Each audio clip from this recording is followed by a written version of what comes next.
महाराष्ट्राच्या छत्रपती शिवराय वंदन करून सर्वच महापुरुषांना वंदन करून महाराष्ट्रातल्या कानाकोपऱ्यातून प्रचंड संख्येने आलेल्या बांधवांच्या चरणी खरोखर मनापासून नतमस्तक होतो.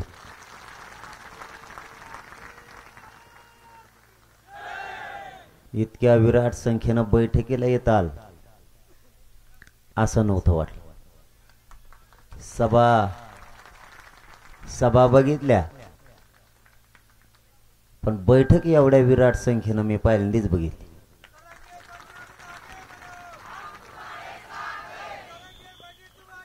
आता राहू द्या, नंतर आपण प्रेस घेऊ. प्रेस घेऊ आपण, राहू द्या थोडं. अशा संख्येनं मराठा समाज एक यायला लागलाय की सरकारला सुद्धा काय सुधरत नाही. आता एक विनंती पुन्हा सगळ्याला, आता थोडा वेळ सगळेजण शांत राहून, ते ड्रोन आला तरी हात खालीवर करू नका, ते काय आरक्षण नाही देणार तुम्हाला. त्याच्याकडे दिसून करायचं काय, इथं लेकरं दिसले पाहिजेत आपले. सगळे शांततेनं आपण 1-2 घंटे चर्चा करू, चांगलं विचार मंथन करू. मी ही हट्ट धरायचा नाही, मी ही माझं मत तुमच्यावर लादायचं नाही, तुम्ही हट्ट धरायचा नाही. इतकं शांत डोक्यानं ही चर्चा करायची, ऐकायची आणि करायची सुद्धा एकमेकाशी. आणि आपल्याला यातून असा निर्णय काढायचा आहे की एकदा जर एखादा विषय ठरला तर आत्तापर्यंत आपण कडीला नेलेला आहे, पुढेही कडीला न्यायचा. त्यामुळे घोषणा पण द्यायच्या नाही आणि काहीच नाही, थोडंसं शांत चित्ताने ऐकायचं. इकडचं झालं का, इकडचं जर झालं असलं ना तर थोडंसं आपण आता आरडा कमी करू, कारण आपण मुद्द्याला हात घालणं खूप गरजेचं आहे. सरकार काय करतंय, आपण समाजानं काय केलंय, आतापर्यंत मराठा आरक्षणावर काय काय झालं यावर आपल्याला चर्चा करायची. सरकारला 24 डिसेंबर आपण तारीख दिली, सरकारनं आपल्याकडून घेतली, यावर आपल्याला सविस्तर चर्चा करायची. आतापर्यंत सरकारची भूमिका काय होती, आज काय आहे, आपल्याला आरक्षण कोणचं पाहिजे, ते कसं मिळवायचंय याच्यावर चर्चा करायची. सरकार 24 डिसेंबर पर्यंत त्यांना आपण वेळ दिलेला आहे, त्यातला एकही घंटा आपण आताही कमी केलेला नाही. सरकार तिथपर्यंत देणार हे की नाही देणार त्यावर आपल्याला चर्चा करायची. 24 डिसेंबरच्या नंतर आंदोलनाची दिशा काय यावर आपल्याला चर्चा करायची. आपल्या समाजानं आतापर्यंत किती लढे उभा केले त्याच्यावर पण चर्चा करायची.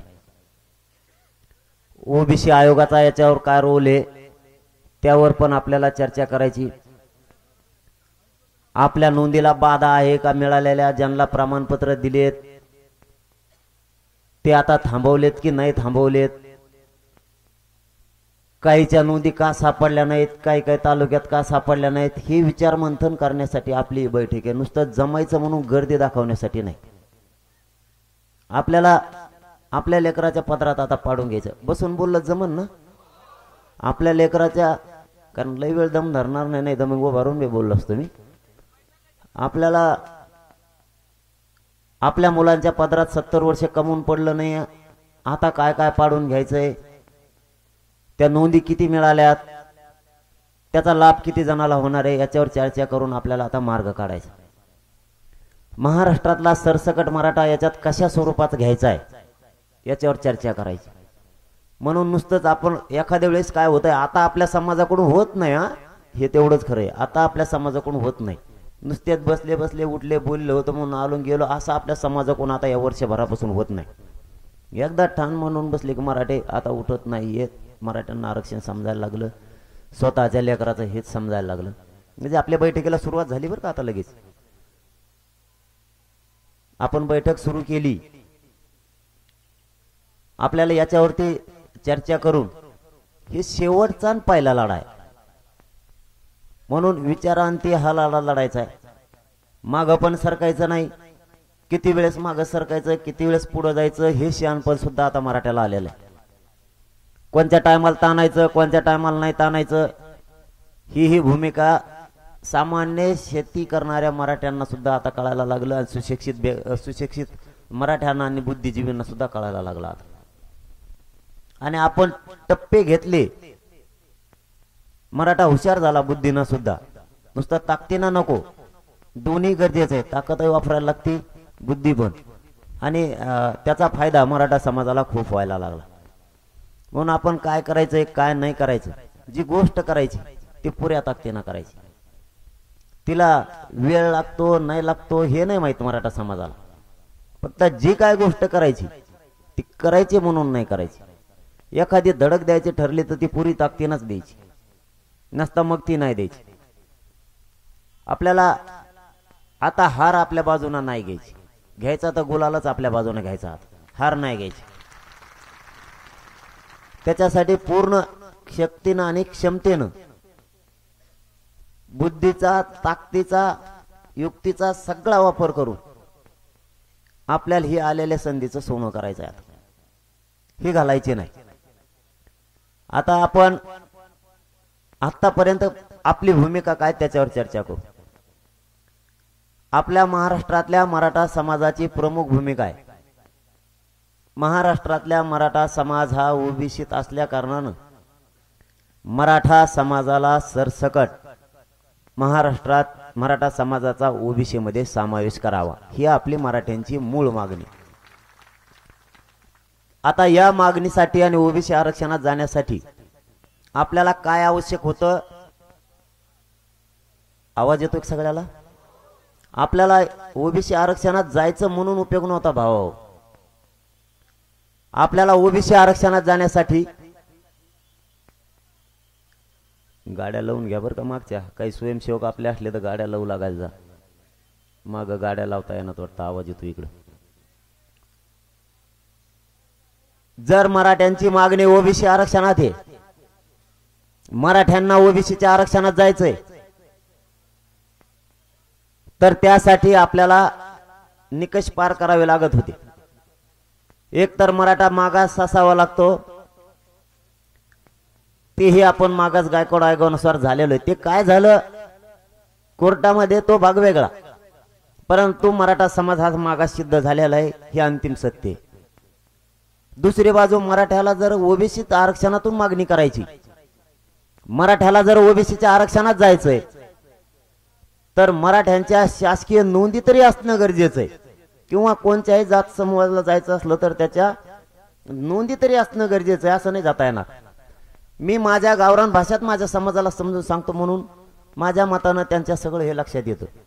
आता शासकीय नोंदी म्हणजे काय. उदाहरणार्थ तुम्ही म्हणता माझी 1 एकर जमीन आहे, पण तुम्हाला माहित नाही ती कुठे आहे ती,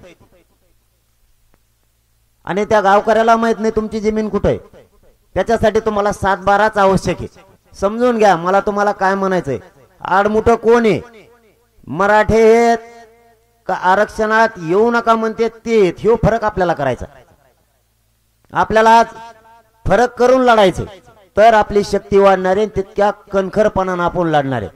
कळालंच नाही तर समोरचा विरोध करतोय म्हणून आपण करायचा, किंवा आपण विरोध करतोय म्हणून त्यांनी करायचा. असं लढण्याने त्यांना न्याय मिळणार नाही, आपल्याला पण नाही. त्यासाठी आपण कसं जातो ओबीसी आरक्षणात. तुम्हाला ज्या वेळेस लक्षात येईल की माझ्या 1 एकर जमिनीचा मला 7/12 मिळाला तरच तुमची खरी जमीन आहे. तुमची दादागिरीनं जरी एखाद्याने बळी केली असली तरी तुम्हाला 7/12 सापडला म्हणल्यावर द्यावा लागणार. ही काय सभा नाहीये, ही काय नाही, ही चर्चा आहे आपली एकमेकाशी. कारण तुम्हाला एवढ्याला कळणं, आणि तुम्ही एवढ्याने जर फेसबुकला व्हॉट्सअपला ते टाकायला चालू केलं तर उभ्या महाराष्ट्रातल्या 6 करोड मराठ्याला कळणार आहे. म्हणून आपण हे सविस्तर चर्चा करतो. मग तिथं ऊन असू द्या नाही तर मुसळधार पाऊस असू द्या. आधी लेकराचं भविष्य उद्ध्वस्त व्हायला लागले, त्याच्यासाठी आपली ही बैठक निर्णायक हे करायचंय काय. मग तुमचा जर 7-12 मिळाला तुम्हाला 1 एकर जमीन द्यावा लागणार. तसं ओबीसी आरक्षणात जर जायचं असलं तर तुमच्या शासकीय नोंदी असणं आवश्यक. मग आता मराठ्यांच्या काल दिलेले गिरीश महाजन साहेबांनी माहिती 54 लाख मराठ्यांच्या नोंदी मिळाल्या. मग जर मराठ्यांच्या 54 लाख नोंदी मिळाल्यात याचा अर्थ मराठा हा ओबीसी आरक्षणात आहे. मग मराठ्यांना ओबीसी आरक्षणात तुम्ही कस काय येऊ नका म्हणता, तुम्हाला म्हणता येत नाही. समजून घ्या, मराठ्यांच्या बांधवांनी समजून घ्या. लोकांचा विरोध डोक्यात काढून टाका. आता त्यांचं डोक्यात नाही ठेवायचं, आपला आपण डोक्यात ठेवायचं. आता जर मराठ्यांच्या ओबीसीच्या नोंदी सापडल्यात तर मराठ्यांना ओबीसी आरक्षणात येण्यापासून कुणीच रोखू शकत नाही. कालचा शब्द तुम्हाला सांगतो. एकतर मी मीडिया समोरच लाईव्ह केलेली, त्याच्यामुळे तुम्हाला काय 4 भीतीचे 8 ठरलंय हे सांगायची गरज नाही. पण तरी आपला दणका तसाच असतो भाऊ. बोलायचं तर भाऊ असं बोल नाही, तू मग काय जमायचं नाही. मी दुसरी सलाईन लावून असाच झोपम पण तो सगळं बोलणार नाही. जी चर्चा झाली त्यांचं मग म्हणणं होतं महाजन साहेबाचं आणि घुमरे साहेबाचं, विशेष करून महाजन साहेबाचं असं म्हणणं होतं देव सुद्धा रोखू शकत नाही मराठ्यांना ह्या कुणबी नोंदी मिळाल्यामुळं आरक्षणात येण्यापासून. मग समोरचे तुम्ही विरोध करणारे कोण हे समजून घ्या. मराठा समाजानं हे समजून गरजेचं घेणं आता गरजेचं आहे. जर मराठ्यांच्या नोंदी सापडल्यात तर मराठ्यांना ओबीसीत तुम्ही कसं येऊ नका म्हणता. ह्यो झाला एक भाग. लक्षात आलं तुमच्या. आता भाग दुसरा. हे म्हणतेत ओबीसीच्या आरक्षणाला धक्का लावू नका. खरं जर बघितलं तर ओबीसी आरक्षणात सगळ्यात अगोदर भारत देशात मराठा आहे. दिलं नाही हा भाग वेगळा.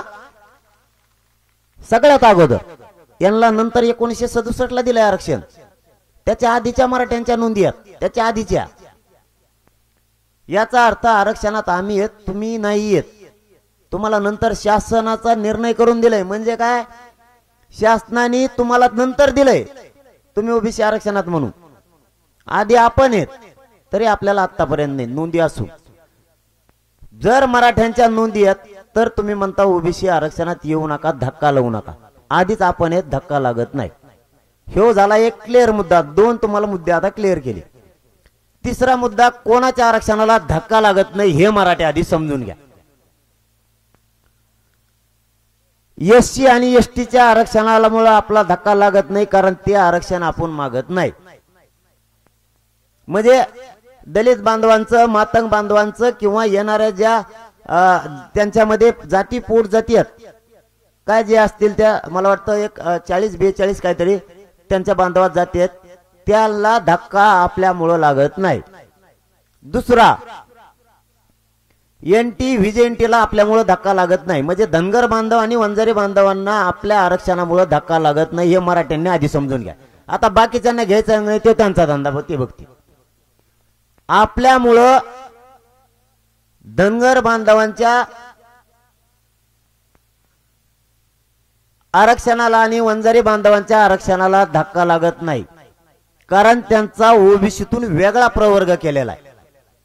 त्यामुळे वेगळ्या प्रवर्गाला धक्का लागत नसतो. आपल्याला वाटत नाही की गोरगरीब धनगर बांधवांचं आणि वंजारी बांधवांच्या पोराचं वाटोळं व्हावं असं एकाही मराठ्याला वाटत नाही. त्यांना धक्काच लागत नाही. आता राहिला प्रश्न, म्हणजे 3 मुद्दे तुम्हाला क्लिअर केले. त्यांचा वेगळा प्रवर्ग असल्यामुळे त्यांना धक्का लागत नाही. 3 मुद्दे क्लिअर केले. आता जे ओबीसी आरक्षणात आपण आरक्षण मागतोय, ह्या आरक्षणात पूर्वीपासूनच आपण येत, त्यामुळे धक्का लागायचा प्रश्न नाही. फक्त आपल्यालाच माहित नव्हतं, आपणच आपली बाजू मान्य करून घेऊ.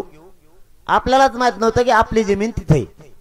आपल्याला कोणीतरी सांगितलं 200 किलोमीटरवर तुमची जमीन आहे, म्हणून आपण 200 किलोमीटरवर हिंडत बसलो, ती सापडीत बसलो, कारण तिथं ती सापडणारच नव्हती. माझी जमीन उदाहरणार्थ जर अंतरवाली थी आणि मी जर नांदेडला जाऊन सापडले, ती सापडेल का? कारण ते सर्वे नंबर, गाव नंबर, जिल्हा नंबर ते इथला. ही परिस्थिती आपली आतापर्यंत झाली आहे. त्यामुळे आपण ओबीसी आरक्षणात येत कोणाला धक्का लागायचा संबंध नाही. फक्त याला राजकीय इच्छाशक्ती लागते.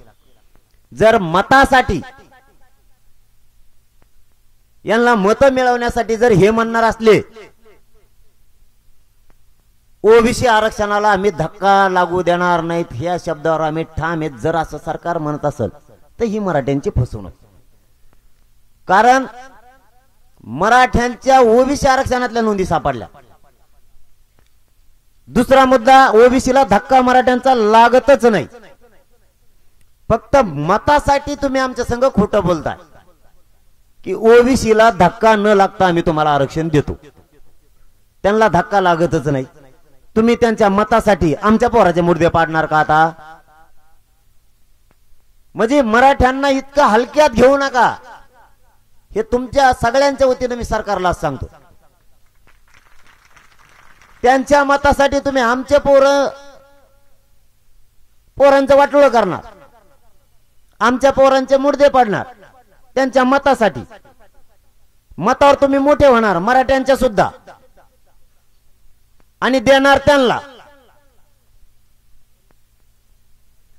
तुम्ही मराठ्यांचं मत घेऊन मोठं होणार, गोरगरीब मराठ्यांचं मत घेऊन मोठं होणार, श्रीमंत मराठ्यांचं, शिक्षकांचं, नोकरदार वर्गांचं, व्यावसायिकांचं मत घेऊन तुम्ही मोठं होणार.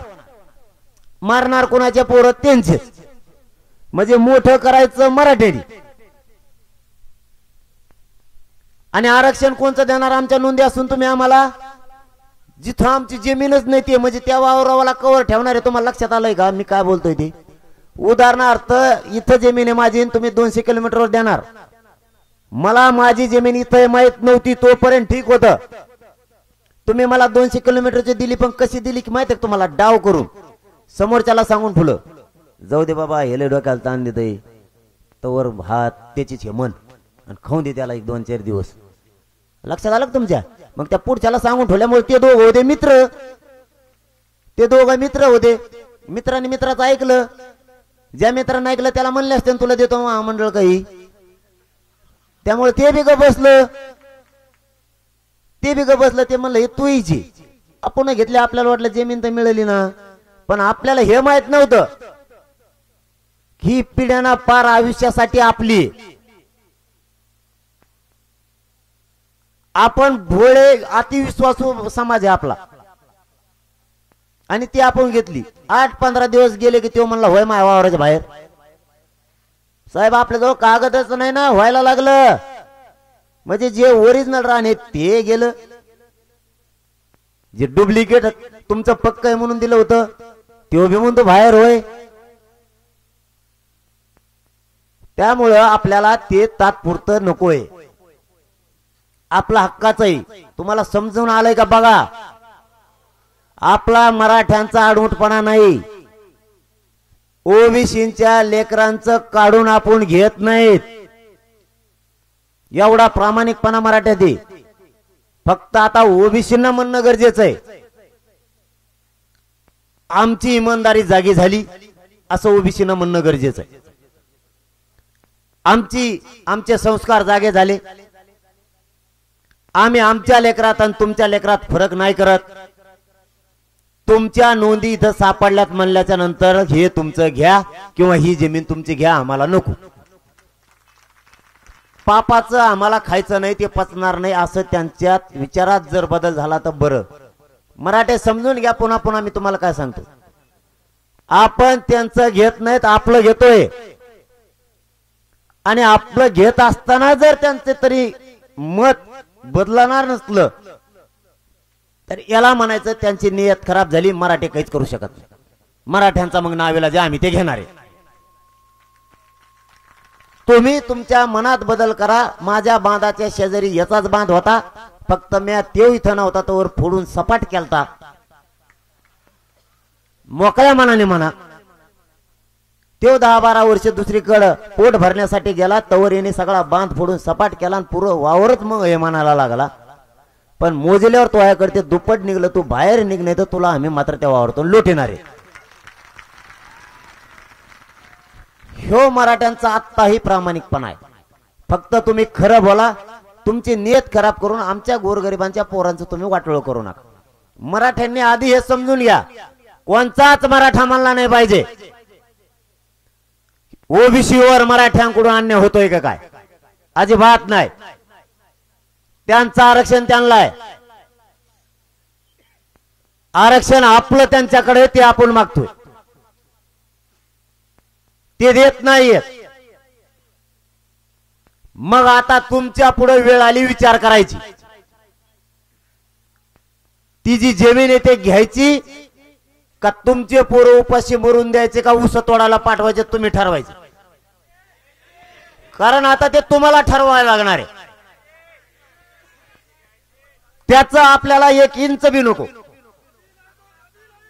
त्याचं आपल्याला एक इंच बी नको. आणि आपण जर एखाद्याचं इंचभर खाणार असलो तर ते मराठ्याच्या अवलाद असू शकत नाही. पण आपलं का खाताय तुम्ही? आमच्या जर नोंदी सापडल्यात ते आरक्षण पाहिजे, त्याच्यासाठी आता हा मुद्दा क्लिअर केला. त्याच्यासाठी काय ठरलं ते सांगतो. वेळ तर सगळ्याकडे आज असणाऱ्याची सविस्तर चर्चा करायची. आज ऊन लागून येते तिकडे काय होऊन होतं, मी मंडप काढायला येत असतो माझ्या डोक्याचा बी. पण आता नीटनेटकेपणा आणि आरक्षणच घ्यायचं, मग तिकडे काय हो. फक्त बुद्धीचा वापर करून निर्णय घेताना बी शांतच डोक्यानं. उगा ते पहिलं होतं पळा म्हणले की पळा, आता पळा म्हणलं की पळा नाही. आता दमाने चला, पण पळाला सुद्धा होरगडून माग वडी नाही. संबंधच नाही. पुढं काल पळत तर खोटं बोलायला, पुढे पळायचंच नाही. आता सगळे संघच, पाठीमाग नाही पुढं नाही माग नाही, सगळे संघच. आता सगळ्यांनी संघच चालायचं. 2 घंटे पाण्याला तहान लागली तरी नका पिऊ. समजा पाण्यामुळे जास्त त्रास व्हायला लागला, जा नाही म्हणता उठू नका म्हणलं तरी तसंच, मग तुम्ही तसेच बसता. पाण्यासाठी जा, पण विनाकारण उगाच उठू नका, काही तर काम नसताना. आणि निबार पोरं तर उठूच नका, तुम्हाला तर काहीच होत नाही. विषय आता आतापर्यंत आपण आपल्या आरक्षणाचा आणि त्यांच्या आरक्षणाच्या बाबतचा केला. आता याच्यानंतर बार बार सांगून आपण बी आपलं बोलणं खराब करण्यात मजा नाही. आता आपण बार बार म्हणायचं तुम्ही आमचे ते माझा मैं तो विरोध में लढूंगा, लढ बर लढ जाऊ दे, विरोध में लढिंगा काय लढिंगा रे. आपण बार बार म्हणाय तुम्ही आमचे ते जास्तच लढत आहे. आपण म्हणतो तुम्ही आमचेच हे तर लहान मोठे ते जास्तच करतय. आता कवर बनव हे शेवटचं सांगायचं. आता मराठ्यांनी त्यासाठी मराठ्यांना समजून सांगितलं आपला कोणाला विरोध नाही. आता या नोंदीच्या बाबत आता काय ठरलं, नोंदी ज्या मिळाल्या त्या नोंदीचा आधार घेऊन 24 डिसेंबर पर्यंत सरकारनं आपल्याकडून वेळ घेतला. काय करण्यासाठी घेतलाय? ज्या नोंदी मिळाल्या त्या नोंदीच्या आधारावर त्याचा अहवाल बनवून महाराष्ट्रातल्या मराठा समाजाला आरक्षण देण्यासाठी 24 डिसेंबर पर्यंत कायदा पारित करू, यासाठी त्यांनी आपल्याकडून वेळ घेतला. वेळ घेताना कोण? वेळ घेताना सगळे मंत्री तुम्ही बघितलेले. त्यांच्या सोबत महाराष्ट्रातले सगळ्यात मोठे कायदा तज्ञ होते. सगळ्यात मोठे शब्द वापरतो मी तुम्हाला. जे जे शब्द आपण त्यांना सांगितले ते शब्द त्यांनी काही खुडिले आणि तिथं हा शब्द नको हा घेऊ, म्हणजे हा कायद्यात बसतोय. म्हणलं ठीक आहे, हरकत नाही, माझ्या मराठा समाजाला हा शब्द मान्य. खुडा पाहिला त्यांनी, पहिला खुडीला, तिथं दुसरा लिहिला, तो मराठ्याला मान्य. कारण त्याच्यात सुद्धा महाराष्ट्रातल्या मराठ्यांना आरक्षण मिळणार आहे हे मराठ्याला माहिती आहे, म्हणून आपणही हा म्हणलो. मग ज्या अर्थी तज्ञ सांगायला लागले, ज्या अर्थी तज्ञ सांगायला लागले या शब्दाचा प्रॉब्लेम नाही, मग कायदा बनवायला काही प्रॉब्लेम आहे का? आता त्यांच्यापेक्षा तुम्ही हुशार नाहीत गड्या. हा, त्यांच्यापेक्षा तुम्ही हुशार नाहीत, तुम्हाला फक्त लाल देवा एवढाच फरक आहे. त्यांना नावेला जण तुमच्या पुढे उभं राहावं लागतं, एवढाच फरक आहे.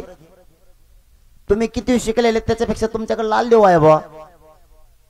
लाल देवामुळे ते शिकलेलं तुमच्या जवळ चिटकून उभा राहत आहे, पण जो तज्ञ त्यांनीच सांगितलंय हे जमतंय आणि त्याच्यावर उपोषण आपलं स्थगित झालेलं आहे. त्यानुसार कालही आपण स्पष्ट महाजन साहेबाला सांगितलं, ज्या नोंदी सापडल्या त्या आधारावर जे आपले ठरलंय कागदावरती ते तुम्ही रात्री वाचा. काही महाराष्ट्रातल्या मराठा समाजाला आरक्षण देण्यासाठी अडचण येणार नाही. त्या आधारावर तुम्ही महाराष्ट्रातल्या मराठा समाजाला आरक्षण द्या, कारण ते शब्द तुमचेत, आमचे मराठ्यांचे नाही. हो, मी तुम्हाला खरं सांगतोय, ते शब्द आपले नाहीत, ते त्यांच्या तज्ञाचे, त्यांचे आहेत. आता बदलायचं काम नाही. त्यामुळे 24 डिसेंबर पर्यंत ते 100% मराठ्यांना आरक्षण देतील याच्यात आत्ताही मराठ्यांना शंका नाही. परंतु आम्ही का सावध राहू नये म्हणून ही बैठक,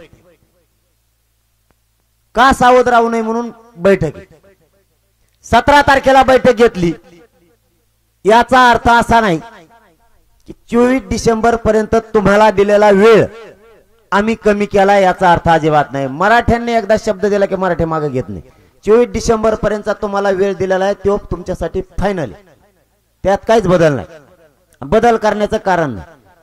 फक्त या बैठकीच्या माध्यमातून राज्यातले ही मराठा समाजाची बैठक आहे. ही मराठा समाजाची बैठक आहे. इथं ना पक्षाची बैठक आहे ना कोणत्या संघटनेची बैठक, ही मराठ्यांची बैठक. काय काय लावित असतील माहित नाही आम्हाला ते. ही फक्त आणि फक्त मराठा समाजाची बैठक. इथं सगळे मराठा म्हणून आहे. या बैठकीच्या माध्यमातून सरकारला आमची आज विनंती आहे, 24 डिसेंबर पर्यंत तुम्हाला आरक्षण मराठ्यांना महाराष्ट्रातील त्या नोंदीच्या आधारावर द्यावंच लागणार आहे आणि आम्ही ते घेणार आहे. आता आपली ही बाजू एक पक्की झाली की मराठ्यांच्या 54 लाख नोंदी मिळाल्यात. आता मराठा समाजाचं असं म्हणणं आहे की जे कागदावरती ठरलंय सर्व परिवार, संबंधित नातेवाईक, नका वाजू त्या शिट्ट्या, राहून द्या तुमच्या शिट्ट्या, गप्प बसा एका जागा. नोंदी सापडलेलीच वाटतो तुम्ही. आमच्या तर हो आम्हाला मिळूच तर. ज्या नोंदी सापडल्यात, आपला क्रमांकाचा एक मुद्दा, आपल्या ज्या नोंदी सापडल्यात, आज सरकारला या बैठकीच्या माध्यमातून आम्ही जाहीर सांगतो, ज्या नोंदी सापडल्यात त्यांना सगळ्यांना तात्काळ प्रमाणपत्र द्या. काही द्यायचे थांबवले तास आमच्या कानावर आहे. आजच्या बैठकीच्या माध्यमातून पहिली मागणी, ज्या नोंदी सापडल्यात त्यांना सगळ्यांना प्रमाणपत्र तातडीने द्या, तात्काळ लगेच. ज्यांच्या नोंदी सापडल्यात त्यांना माहित नसेल एका दिवशी की माझी नोंद सापडली का नाही, ज्याची नोंद सापडली त्याच्या घरी तुमच्या गावचा अधिकारी, तलाठी, ग्रामसेवक पाठवा, त्याला सांगा तुझी नोंद आहे, प्रमाणपत्र घेऊन जा. 2, त्याच्या सगळ्या परिवाराला त्या नोंदीच्या आधारावर फायदा द्या. त्याच्या सगळ्या पंजोबापासून द्या किंवा ज्या वर्षापासूनची नोंद सापडली, मान्य आहे तुम्हाला, जी नोंद ज्या वर्षापासून सापडली तेव्हापासूनचा त्याचा सगळा परिवार, मग त्याचा पंजोबापासली जर सापडली असली तर पंजोबापासूनचा परिवार धरायचा आतापर्यंत आणि इथून पुढचे सगळे. मान्य आहे का तुम्हाला सगळ्याला? त्या नोंदीवरती सरकारनं सगळ्या परिवाराला त्याच्या द्यायचे. 2, त्याचे सर्व नातेवाईक, संबंधित त्याच्या नातेवाईकाला पण द्यायचे त्या नोंदीच्या आधारावर. तुम्हाला सगळ्याला हे मंजूर आहे का? 3, त्याचे सगळे रक्ताचे सगळे सोयऱ्याला द्यायचे त्या एका नोंदीवाल्याचे. तुम्हाला मनापासून कानाकोपऱ्यापासून मला हात वर करून सांगा, हे तुम्हाला मान्य आहे का? कारण आपल्याला ह्या गोष्टी करणं गरजेचं आहे. मायबापा ध्यानात ठेवा, कारण 70 वर्षापासून आपले पोरं वाट बघतात. घाई गडबड करू नका नुसती. तुमच्या घाई गडबडीमुळे आता पिढ्याना पारच्या लेकराचं वाटोळं आता नाही होऊ द्यायचं, अजिबात नाही. एवढी कसोटी लावलेली मराठ्यांनी हे मिळवण्यासाठी. आज मराठी राज्यातले एकजूट झालेत म्हणून किमान 54 लाख मराठ्यांच्या घरात आयुष्याची भाकर गेली. आनंद असू द्या. कुणाच्या तरी लेकराचं कल्याण झालेलं आहे तुमच्या लढाईमुळे, तुम्ही दिलेल्या वेळेमुळे, तुम्ही दिलेला सगळ्या ताकदीमुळे, तुम्ही रात्रंदिवस गावोगावी हिंडल्यामुळे सुद्धा तुमच्या समाजातल्या 54 लाख लोकांचं कल्याण झालंय. आता कायदा पारित झाला, या 3 विषयावर की महाराष्ट्रातल्या सगळ्यांचं कल्याण झालं. या विषयावर आज या बैठकीच्या माध्यमातून आम्ही सरकारला सांगतो की तुम्ही या स्वरूपाचं करावं 24 डिसेंबर पर्यंत. मराठा समाज कुठेही आडवा गेलेला नाही. मराठ्यांनी कोणतंही उग्र आंदोलन केलेलं नाही. आपला एक मुद्दा पहिला क्लिअर झाला.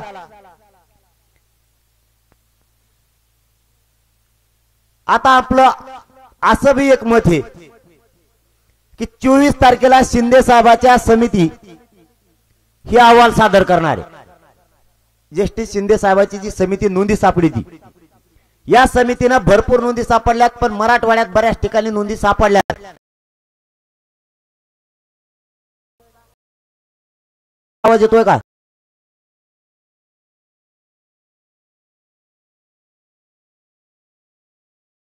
नाही. आरक्षण हे कानाकोपऱ्यातल्या मराठ्याला आता सांगता आलं पाहिजे. आपल्याला कोण खुट्या मारतय, कोण आडवं पडतय, खुट्या खाट्यान खुटे फिटे तर सगळे उपटिलेत ना सध्या. ते गार पडले दादा, पण तुम्हाला सुद्धा माहित असणं गरजेचं आहे. शिंदे साहेबाच्या समितीनं काम केलं आणि 54 लाख नोंदी या राज्यात सापडल्या. मला असं वाटतं की ती समिती काम 24 डिसेंबरला थांबवण्याऐवजी तिने कायम नोंदी सापडायचं काम सुरू ठेवावं, मला असं वाटतं. तुम्हाला काय वाटतं? कारण तिने सारखं सापडेला पाहिजेत. कायमचाच मराठ्याच्यात जावा, कायमचा त्याच्यात गेला पाहिजे. सगळ्याच्या नोंदी तुम्हाला सांगतो मी. काही जण चाभऱ्यापणा करते. काही जण म्हणजे आमच्याकडे नोंद नाही. एक नांदेड जिल्ह्यात, लातूर जिल्ह्यात एक तालुका आहे, त्या तालुक्यातल्या एका अधिकाऱ्याने असं लिहून दिलंय की आमच्या तालुक्यात नोंद येत नाही. आणि नाही गाव बरोबर ना, आणि नोंदीच नाही आणि त्यांनी सापडल्या. मराठी काय साधे कलाकार नाहीत. कोण बोलत तरी इकडं बुळबुळ काय? एक मिनिट, हा बसा खाली. मला काय काय बोलतोय मग मी? काही अधिकारी मस्तीखोर आहेत. मराठ्यांनी हे सुद्धा गोष्टी कानाकोपऱ्यातल्या समजून घ्या. नुसता बैठकीला गेलतो आणि लय लोक होते बा असं नाही. गर्दी होती, मी लांबच उभा राहिलो. आता गर्दीतच घुसायची वेळ आहे. आता गर्दीच करायची तरच एकजूट दिसणार आहे. गर्दीतच बसायचं. लय गरमत होतं म्हणून लिंबात झाडाखाली बसलो. लिंबावर बसून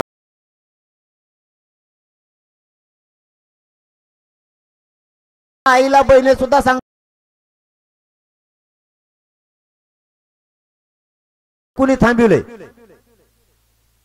आता काही अधिकारी जाणून बुजून सांगायला लागलेत आमच्या तालुक्यात नोंदीच नाही. मराठी त्यांच्या पुढचे, यांना माझी भाषा कळाली, मी सोपं समजून सांगतो ना. नाही तर मग त्यांना कळत नाही. ते त्रुटी व्हायबल म्हणलं ते म्हणतात काय म्हणलं रे. आपल्या आपल्या भाषा सांगितल्यामुळे आपल्या सगळ्यात सुचायला लागलं. कसं आहे, याने अभ्यासकच सापडून आणला. ते म्हणले बस रे, ते वाचित दप्तर त्याने वाचलं. मरणाच्या नोंदी निघाल्या. जो अधिकारी म्हणला होता मराठ्यांच्या नोंदी नाहीत, त्या तालुक्यात नोंदी निघाल्या. जर शिंदे समितीला पुन्हा नोंदी सापडायला कायमस्वरूपी लागू चालू ठेवलं, कायदा पारित केला तरीही म्हणतोय आम्ही. नाही तुम्ही म्हणता काय सांगायला लागला येऊ. जरी कायदा पारित केला तरी हे नोंदी सापडून द्यावा. म्हणजे ते कायमच ती नोंद कोणालाच मोडता येत नाही. आणि मराठ्यांच्या हक्काची, जशी आई बापानं आपल्या आजोबापांचा प्रॉपर्टी ठेवली हक्काची, आणि एकदा 7-12 मिळाला की त्याच्यावर कोणीच मराठीला उठू शकत नाही. त्या नोंदी आणखीन सापडू द्यावात असं माझं मत आहे. तुमचं मत काय? शिंदे समितीला मुदतवाढ सरकारने दिली पाहिजे. या बैठकीच्या माध्यमातून आम्ही सरकारला आणखीन एकदा विनंती करतो की तिला मुदतवाढ करून तिला सापडून द्या, अभ्यासक वाढवा. पण सरकार असं म्हणून मग मुदतवाढ दिली म्हणजे आम्हाला टाइम वाढून दिला काय? 24 डिसेंबर पर्यंत कायदा बना, तिला सापडून द्या. कवर सापडत तवर तिला राहून द्या मुदतवाढ. नोंद सापडली की द्याचा मराठ्याला काय देतून तेवढाच कमी होईना आमचा एक ओरिजिनल सापड्यावर. त्यामुळे तिला ही मुदत वाढ द्या, तिला तिचं काम कायमस्वरूपी करू द्या. तिचा आणि कायदा बनवण्याचा काही अर्थार्थी संबंध नाही. कायदा पारित झाला नोंदीच्या आधारावर, नोंदी सापडू द्या. कारण त्या नोंदी जर हक्काच्या सापडत गेल्या, जशा 54 लाख सापडल्या तशा, तर मराठ्यांच्या डोक्याचा ताण गेला. आणि तुम्हाला आता याच्यातलं विशेष काम सांगतो, हे आरक्षण चॅलेंज होत नाही. मराठ्यांनी भिवू नका. ज्या नोंदी सापडल्या ते चॅलेंज होत नाही. जर चॅलेंज एखादा म्हणतो, एखादा म्हणजे ती जाऊन त्याच नाव नाही घ्यायचं आजच्या बैठी, हे जाऊन तिकडे देत मग म्हणा तोंड खवळत. बर का, चॅलेंज जर करायचं म्हणलं, नोंदी चॅलेंज होत नाहीत. हे मराठ्यांनी जर समजून घेतलं की मराठी मग टेन्शनच नाही घेत. जर चॅलेंज करायचं म्हणलं तर प्रत्येकाची करावं लागेल. प्रत्येकाच्या अगं बाय बाय बाय 54 लाख नोंदी, 54 लाख तो वकीलच आणावं लागते. ते अशक्य. मराठ्यांची एकही नोंद चॅलेंज होऊ शकत नाही. हो, मी तुम्हाला खात्रीपूर्वक शब्द देतो, एकही. त्यामुळं कुणी जरी म्हणलं चॅलेंज करतो तरी घाबरू नका. आहे घाई भ्यायचं काम नाही, मागे सरकायचं. आता तुम्हाला तो मुद्दा क्लिअर केला. आता तुमचं चर्चा करतो, हे सगळं ऐका बरं का तुम्ही. आणि ऐका झाल्यावर मग मला काय करायचं आणि काय नाही करायचं आधी नका म्हणून. मग मी जातो, मग ध्यानातून जाता. मग मी का लिहिलेलं तुम्ही कागद बघितला का माझ्या हातात? बघितला का? हे बी मॅच लिहिले, दुसरे कोण लिहून नाही आणलं, इथं बसल्यावर लिहिलंय. हा, फक्त ते बोलता बोलता ध्यानातून जाऊ नये म्हणून लिहून ठेव बाबा. तर मग दुखत आहे जरा, आणखीन मी ठेपायला नाही. मग खोटं दुखत नसतं बरं का लोकांसारखं.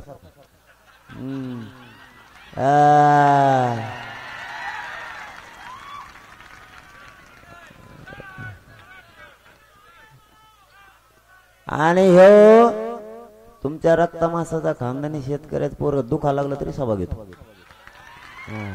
खपा खप मराठ्याचा अपमान करीत नाही मी, करणार बी नाही. मग कशाला मायबाप मानलं मी समाजाला? आता खोटं का दुखत म्हणा, मग नाही दुखत, खोटं नाही दुखत, खरं दुखत.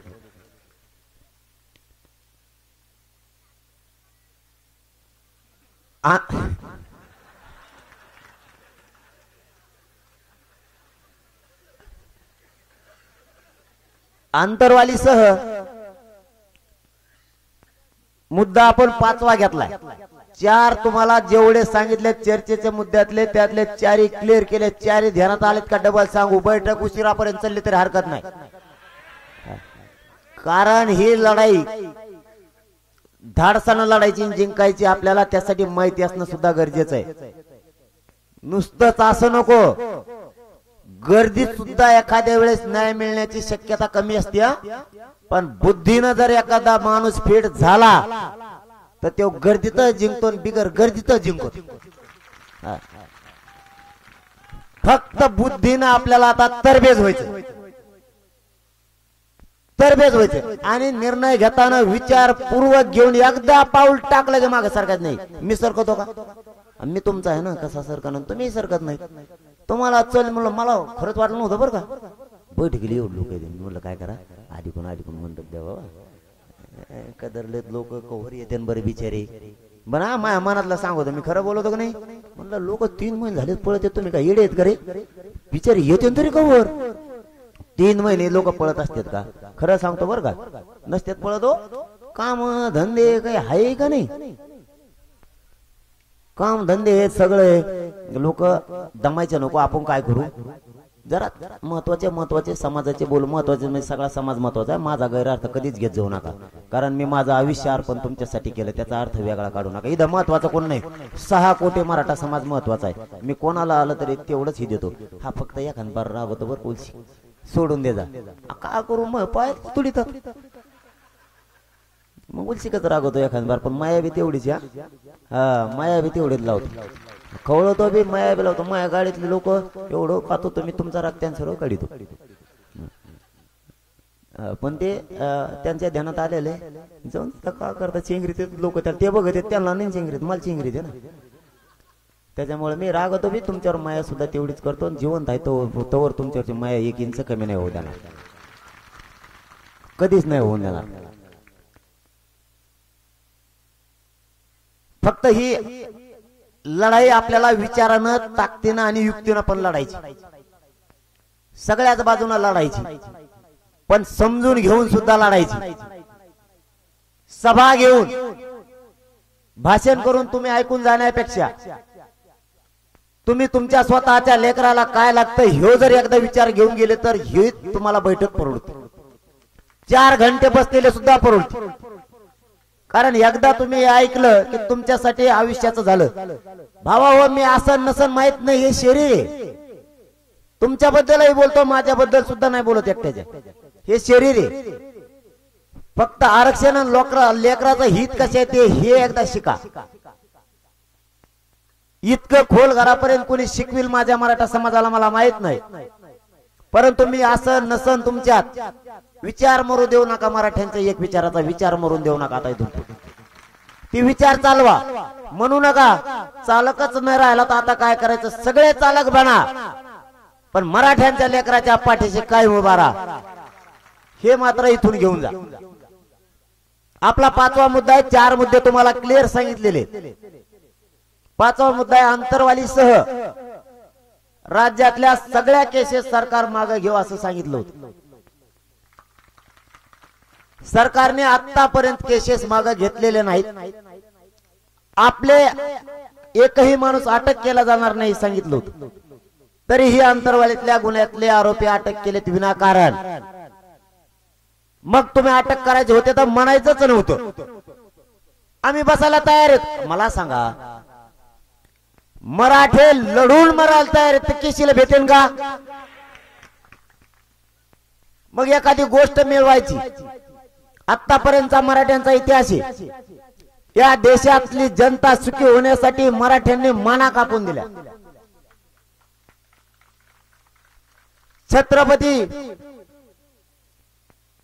आमचे छत्रपती संभाजीराजे ही जनता सुखी राहिली पाहिजे म्हणून स्वतःच्या देहाचे तुकडे तुकडे झाले, पण नाही हटले.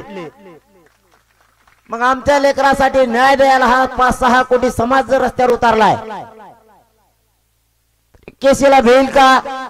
आणि जर आम्ही केसीला भेलो तर आम्हाला न्याय मिळेल का? एक काम सरकारनं करा, खोटं आमच्याशी करू नका. आम्ही तुमच्याशी दगा फटका करणार नाहीत, खोटं करणार नाहीत, ओपन करू. काय करायचं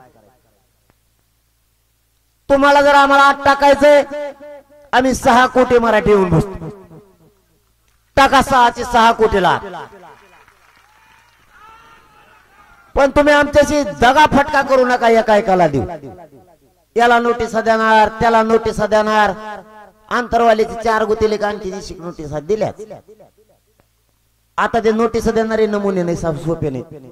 ते म्हणतात मग नाव नव्हतं त्याच्यात, आणि मग द्यायचं म्हणलं मग होऊन देच काय व्हायचं. मग ते हवाक तसेच मराठी. मग ते म्हणतात मग नाव आलं म्हणलं मग होऊन देत. मग येऊ आलं ते आलं. म्हणजे तुम्ही विनाकारण मराठ्याला चिडू नका असं मला सांगायचं सरकारला या बैठकीच्या माध्यमातून. विनाकारण तुम्ही काहीतरी एकच करा.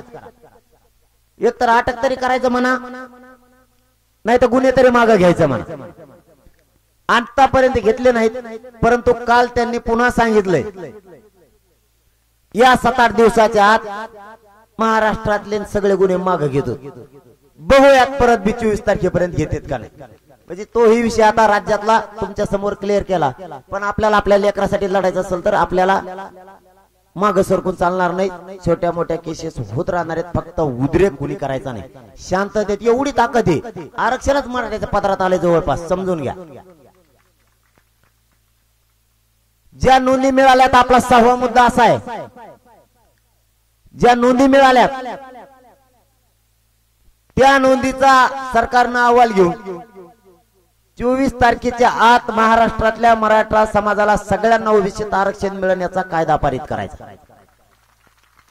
याच्यावरती आपलं सगळ्यांचा हात वर करून सांगा एकमत आहे का? हे काय सभाने तुम्हाला पहिल्यांदा सांगितलं मी, हे बैठकाचे आता हे निर्णय म्हणायचे त्याला मराठ्यांनी निर्णय केलेत.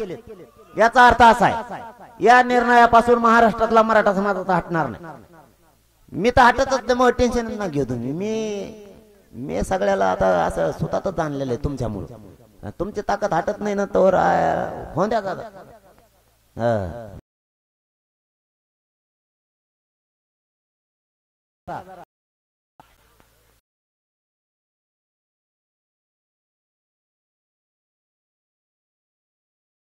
मुद्दा घेऊ 7वा. सरकार कोपर्डीचा खटला मार्गी काढणार आहे का नाही? तुम्हाला आई बहीण अशी काही संस्कृती या राज्याला आहे का नाही? तुम्हाला एकदा सांगितलं होतं का मी, विषय आरक्षणाचा आहे, ही गोंधळ हरण्याचा नाही, ही सभा नाही. म्हणून मागच्या कोपऱ्यातले काय करते जाऊ द्या, आपलं घ्या भाषण ठोकून आणि चला 1-1.5 घंटा भाषण ठोकलं. इथं आपल्याला आपल्या बुद्धीत उजाड पाडायचा, उद्या लेकरात पाडायचा, आपल्या घरी गेल्यावर आई बहिणीच्या डोक्यात सुद्धा उजाड पाडायचा की इथं जसं शेत महत्वाचं आहे, जमीन जशी प्रॉपर्टी महत्वाची आयुष्यभरासाठी, तसं आरक्षण ही एक प्रॉपर्टी मोठी. त्याशिवाय आता पोरं जगू शकत नाहीत. आरक्षणाशिवाय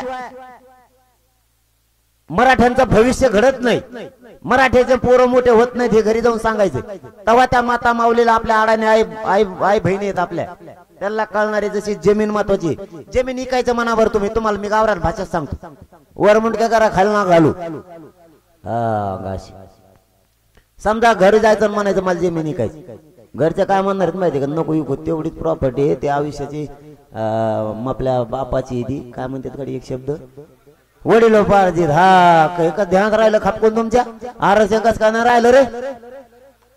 तुम्ही आपल्या बापाची ओळख आहे तेवढीच, ती नाही इकायची, ती कायम स्वरूप ठेवायची, आयुष्याची भाकर आहे ती. पोराड राहून दे, तू कामाला जाय पुण्याला मुंबईला म्हणते का नाही, पण जमीन इकून देते का? त्याच्यापेक्षा दुप्पट आरक्षणाची किंमत आहे. फक्त घरोघरी जाऊन सांग. मराठेच हटत नाहीत माग काही केलं तरी. म्हणून कोपर्डीचा खटला सुद्धा सरकारनं तात्काळ मार्गी काढला पाहिजे, तर ह्या घटना होणार नाहीत. इथं काही नाही करून आमचे पोर अटकीत आहे का नाही, आणि त्याला आज शिकिता. वारे सरकार, त्याला आज शिकिता. पुस्तकं घेऊन दिले त्याला पुस्तक त्याच्या हातात हातोडा द्या ना, जरा फोडून द्या ना त्याला खडे दगड त्याच्या हातात. पेन दिला तिथं म्हणजे त्याला शिकी देतात. नोकरीला येते का बाहेर. किती भयानक गोष्ट. ज्याला पाणी प्यायला जे उठले ना, पाणी प्यान परत पटापटा मध्ये येऊन बसा, परत तिकडे कोणी थांबू नका. जे पाणी पिले ते मध्ये या, आणि पाणी प्या म्हणलं का खरंच उठताना का उठू बसा. कोपर्डीचा खटला हा मराठ्यांच्या काळजाला लागलेला बाण आहे. ती प्रत्येकाच्या घरातली मुलगी आहे. तिला न्याय का नाही मिळाला पाहिजे? त्या आरोपीला तात्काळ फाशी झाली पाहिजे. आणखीन हायकोर्टात ती केस सुरू नाही, केस सुरू नाही. फास्ट ट्रॅक मध्ये खालच्या सेशन कोर्टात चाललेली केस वरच्या कोर्टात 1 वर्षाच्या आत संपवावं लागते असा नियम आहे. 1 वर्षाच्या आत जर एखादी केस फास्ट ट्रॅक कोर्टात, खालच्या कोर्टात जर फास्ट ट्रॅक मध्ये चालली असेल तर ती केसीचा निकाल वरच्या कोर्टात 1 वर्षाच्या आत लावावा लागतो. 3 वर्ष झाले, आणखीन अर्ज न्याय व विधी विभागाकडून मंत्रालयाच्या गेलाच नाही. वाह सरकार, हे मराठ्यांना तुम्ही न्याय देणार? आणि कसे गोष्टी थांबणार कशा? कोपर्डीचा सुद्धा खटला मार्गी लागला पाहिजे. याच्यावर तुमचं मत काय? हात करून सांगा.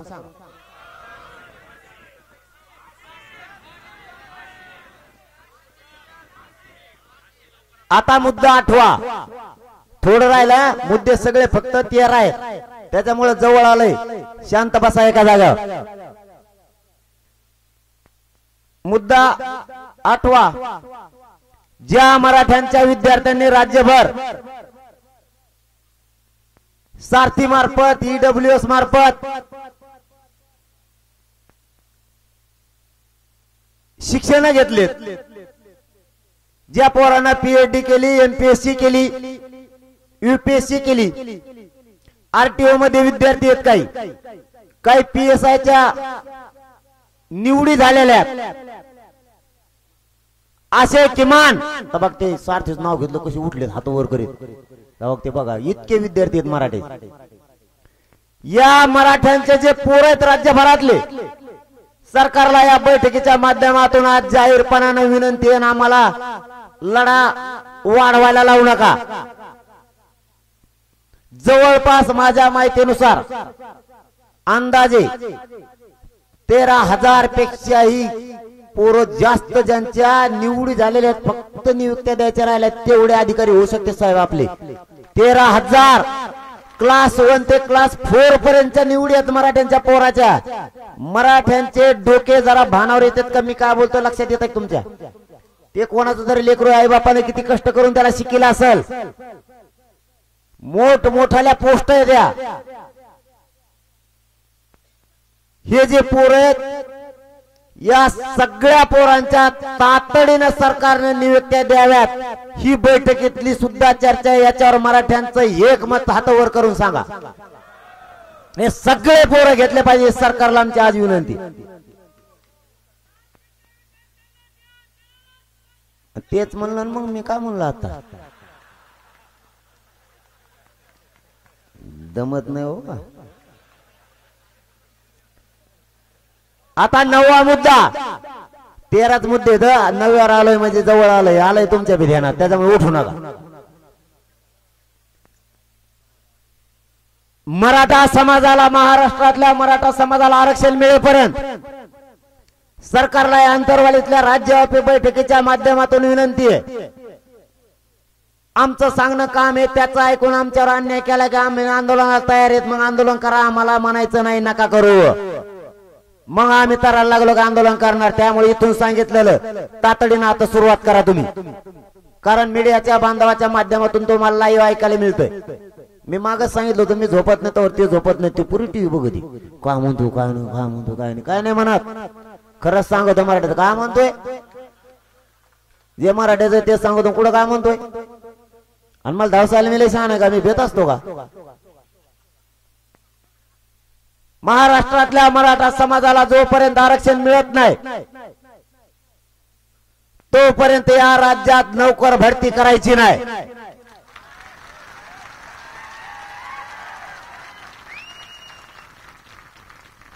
आणि जर तुम्हाला नोकर भरती करायची असली, मराठ्यांची हरकत नाही, मराठे कोणाच्या लेकराचं वाटोळ हो त्याच्या आड येणार नाही. तुम्ही भरती करा, पण मराठ्यांच्या सगळ्या जागा राखीव ठेवून मराठ्यांच्या तिथं भरती करा तर मान्य. या 9व्या मागणीवरती तुमचं मत काय सगळ्यांनी हात वर करून सांगा,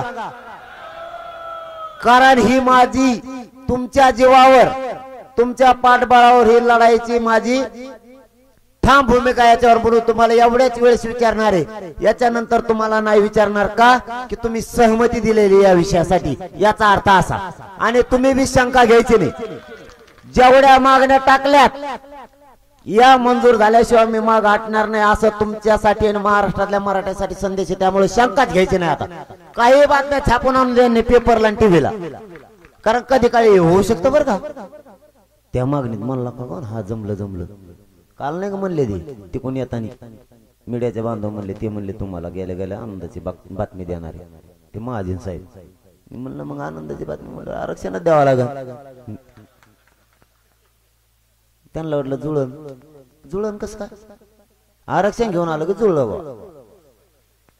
तसं तुमच्यासाठी समोर जे प्रश्न उपस्थित केलेत आता, याच्यानंतर बार नाही करणार, तुम्हाला त्रास देणार नाही, मी त्रास घेणार.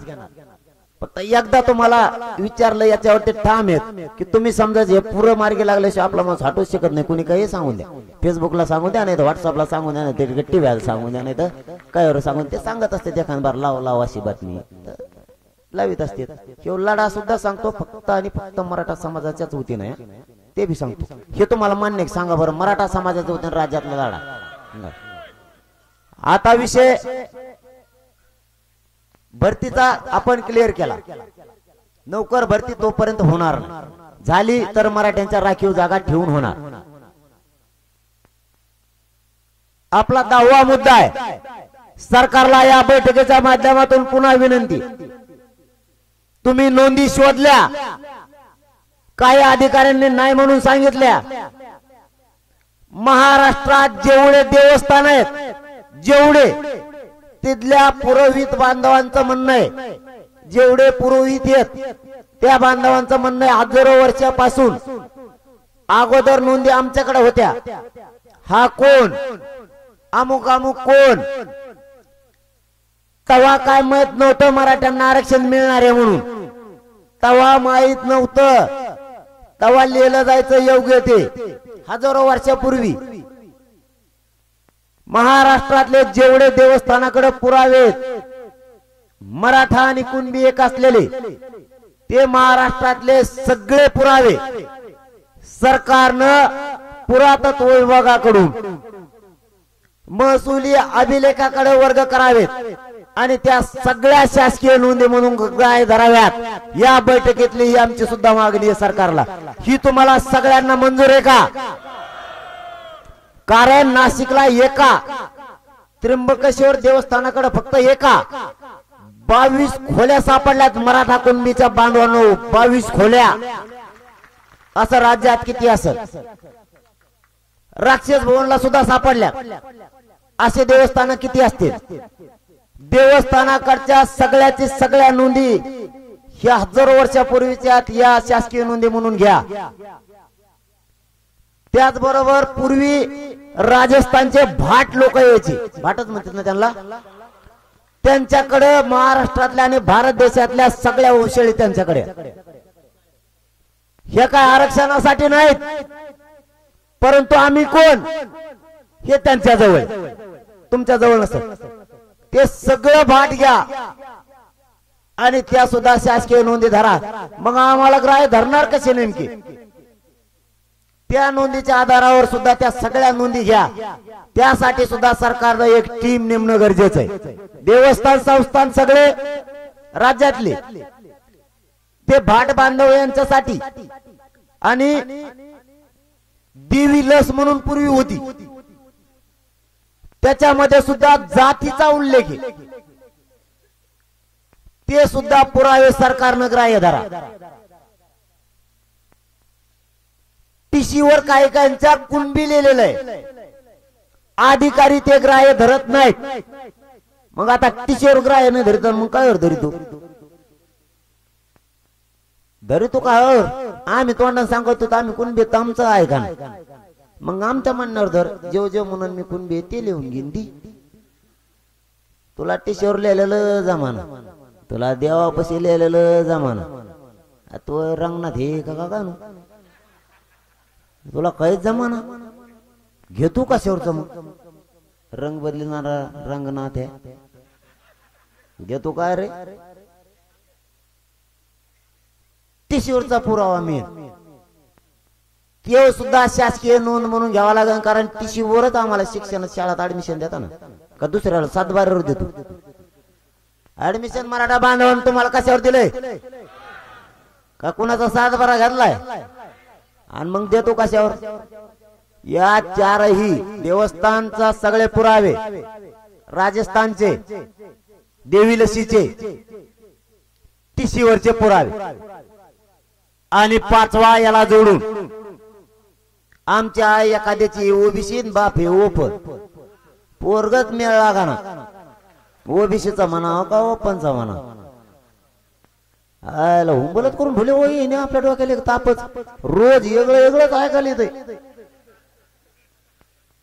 आमच्या एकट्याच मग लफडे गुतून दिले हे असले. म्हणले मपली माया ओबीसी म्हणली विदर्भातली आणि पोरग ते म्हणले त्याला नाही आरक्षण येत यायची हुंबर.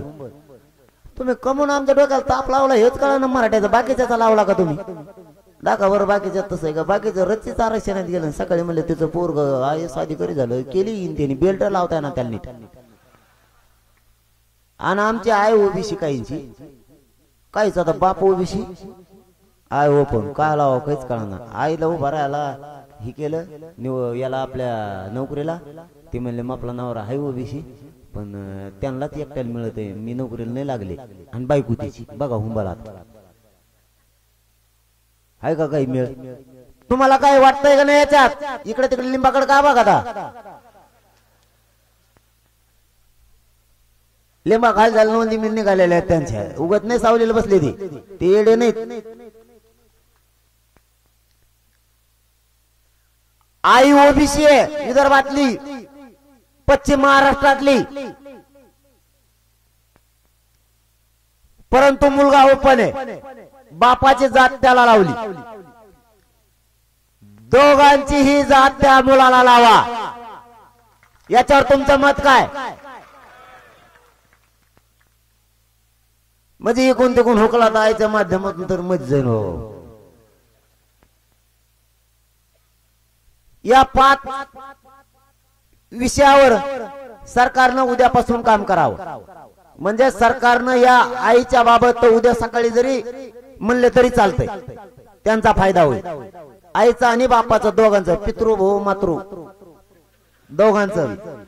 हा मी नाशिकला नव्हतं केलं मग काही शब्द शिकलो ना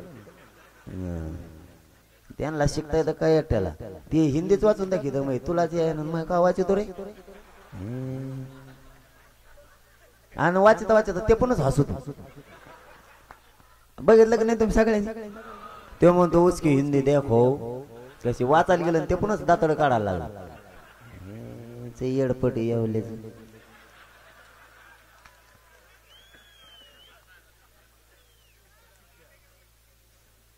मुद्दा 10वा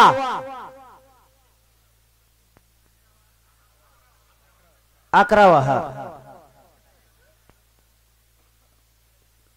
नोंदी सापडलेल्या बांधवांना लगेच कुलमय प्रमाणपत्र द्या कारण वाटप करायचे काही ठिकाणी बंद केलेत आणि काही ठिकाणचे कक्ष सुद्धा बंद झाले. प्रत्येक जिल्ह्यातला कक्ष हा बंद करण्यात येऊ नये आणि नोंदी सापडल्या त्यांना तात्काळ द्या त्याला बाधा असता कामा नाही. जर राज्य मागासवर्ग आयोगाचा त्याला आदेश लागत असतील तर तातडीनं लगेच पाहिजे. त्या मिळालेल्या नोंदीला बाधा नको त्याला उद्या सकाळपासून ते शिक्षणासाठी वापरता आलं पाहिजे. यावर सगळ्यांचं मत काय. मुद्दा 12वा आई वडिलांच्या नोंदीबाबतचा आपण घेतलाय 12वा मुद्दा तो थोडा आधीच याच्यातच सांगितला मी त्यांच्या मुलांना त्या ओबीसीच्या सवलती सगळ्या लागू झाल्या पाहिजेत. आता मुद्दा 13वा 12वाच म्हणा लागेल एकाधिक 2 झाले माझ्या मी का कम्प्युटर थोडं वर लिहिलं खाली लिहिलं ते नाही का लिहित मग देतो देतो म्हणते 24 डिसेंबर पोत नाही दिल्यावर मग काय आपण खोटं बोललो मग काय झालं सगळ्या दुनियाच्या लाभार्थी आपल्याला लाभार्थ ठरलेला मग आपण लय छान आहे का मराठी आमच्याच रस्त्याने जायला लागतं तुम्हाला वावरातून रस्ते कोणाचे 7-12 आमचा आहे ना मग फुकट जमिनी दिल्यात आम्ही रस्ते करायला बांधावर तर येऊन बघ दुसऱ्या बारीने मग सांगत तुला. आता आपला मुद्दा 12वा असो किंवा 13वा शेवटचा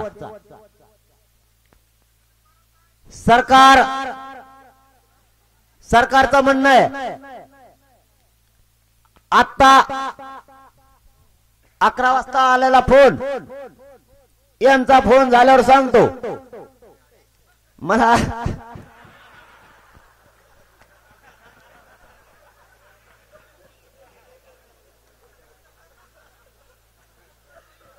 मला भाकर खायला म्हणून गेलो फोन आला माननीय मंत्री उदय सामंत साहेबाचा.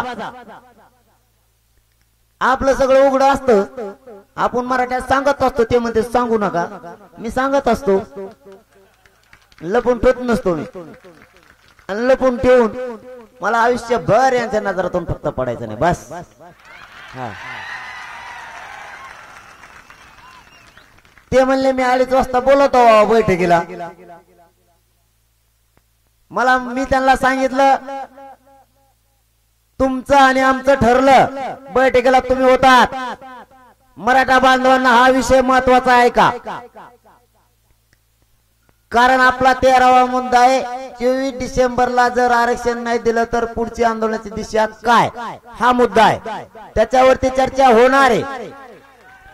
फक्त अगोदर मी आधी सांगितलं होतं तुम्हाला, सविस्तर चर्चा, सविस्तर त्याच्यावर विचार मंथन होणार. तुमचं ऐकून घेण्यासाठी सुद्धा 1 घंट्याचा वेळ आहे आपल्याकडे. तसं टेन्शन नका घेऊ. आधी मग कडीला जाऊ द्या, मग तुमचं आऊत टिकून येऊ द्या. दोघं तुमचं टिकून यायचं, मग इकून जायचं, दोघांच्या मध्ये गवत तसंच राहायचं. आता मुळ्या जाळ्याशी जाळायचं काय असं ती. मग दमाने होईन बा, थोडं जरा दमाने पळत हाणण्यापेक्षा. लय खिलरी बैल दामटायचं नाही. हबारी मला फोन आला आणि चर्चा आमची फोनवर 1-2 मिनिटं झाली. इथं असतो तर मी माईकलाच मोबाईल लावला असतो. तिकडे होतो, पण माय बाप मराठा समाजात मग विश्वास लपून काहीच नाही. लपून करायचे दिवस माग गेले. आता तुम्हाला माहिती, लपून करायचे दिवस मागच. आता लय लांब गेला आंदोलन. आता लपूनचा इश येत नाही. त्यांची माझी चर्चा झाली. मी म्हणलं ज्या नोंदी सापडल्या त्या सगळ्या परिवाराला त्या नोंदीचा लाभ द्यायचा आपलं ठरलेलं आहे. ते म्हणले हो बरोबर. जे कागदावर आपण लिहून घेतलंय त्याप्रमाणे त्या नोंदीचं करायचं असं आपल्याला ठरलेलं आहे आणि कायदा पारित करायचं ठरलेलं आहे. ते म्हणले याच्यात काहीच शंका नाही आणि आम्ही त्या शब्दाशी बांधिलेत आणि त्याच्याशी प्रामाणिक आहेत, आम्ही तेच करणार. मग म्हणलं तुमचं आमचं जमतंय बा. त्याच्यावर हाय म्हणलं आणि ते नुसतं नाही म्हणून द्या. मग आमजवळ काहीतरी आहे. मग 24 डिसेंबरला दाखीन काय आमदा तुम्हाला काय बोललं दाखीन ना. मग टायमाला आज नको ना दाखवू नको. 24 डिसेंबर काय बार असं ठेवायचं एकामेक. आम्ही तुमचं आहे ना, मी सांभाळून ठेवणार. मी बी काही काही गोष्टी तुम्हाला दाखवायला येळ आल्या तुम्ही म्हणले दाखवर त्याच काय बोललो होतो. मग काय सांगू आहे सगळं असतं. सगळ्यात नका उघड बोलायला लोक गट्टो करून बघायला लागले लगेच. मग कसं तर ते त्याच्यावर प्रामाणिक आहेत. म्हणलं मग तुम्ही त्या शब्दावर प्रामाणिक आहे तर बोलता. बैठक आहे आमची योगायोगाने.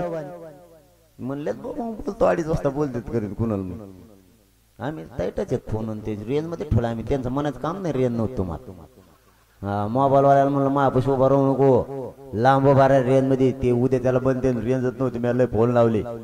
ऐकून दे मराठ्याला आहे पुरा येऊ मराठा आहे. 6 कोटी मराठा आहे. हा कारण आम्ही सगळ्याला सारखं मानतो. एक मराठा असला तरी करोडोत मराठा आहे. 6 कोटी आम्ही एक आहेत. घरी बसून ऐकते ते बी आमच्या सोबत येत आणि इथं ते बी सोबत येत. इथं आलेले आमचे समजा आणि नाही आलेले नाहीत. असं इथून पुढं वागायचं नाही. मराठ्याला दुसरं सांगतो, आता बांधा फोडायचे बंद करायचे. हा अजिबात एकामेकाला ढकलक पहिल्यांदा माणसं कांसाला टोला टाकायची नाही. खरं सांगतोय. लग्नात उचिक ढकलेलं नाही जास्त नुकती वाढीली तेव्हा म्हणतो त्याचा जवळचा पाहुणा आहे म्हणून त्यांनी वाढीली वाटते. हे मला माहित होतं. मुद्दाम आम्हाला बोलून आमचा अपमान करणार आहे. आपण तसं नाही म्हणायचं. आता नुकती कमी वाढी तरी म्हणायचं मी गोड खात नाही. दुसऱ्या बारीने आलात म्हणायचं 2 मुठी टाका. आता जास्त भांडण मराठ्यांनी करायचं नाही. मी तुमच्या पायाला हात लावून सांगतो. लोकांना आश्चर्यचकित वाटलं पाहिजे. मराठी झालेच कस का अशी एक भांडण खेळणार केस ठोकीनात. पहिल्यांदा बांधाच्या पलीकडून बैल गेला की टंगड मुडीत होते बैलच. आता म्हणते मोड काय पीक जाऊन दे, मोडून जाऊन चड्डीव देईन जिथं द्यायचं ते. हा असं म्हणलं पाहिजे तुम्ही मराठी पुढं. नाही तर मग तुमचे 4-2 झाडं खाल्ले त्याच्या बैल की तुम्ही देवा रच्चे सोडून त्याच्या वावरात बैल सगळे. असं अजिबात नाही. इतकं बदलायचं. लग्नात वाढायला जायचं एकमेकाच्या. आता कमी संख्या झाली. ते म्हणतो मेला मोठा मग कपडे भर. काय कपडे भरतोय? कपडे भरत येतोय काय?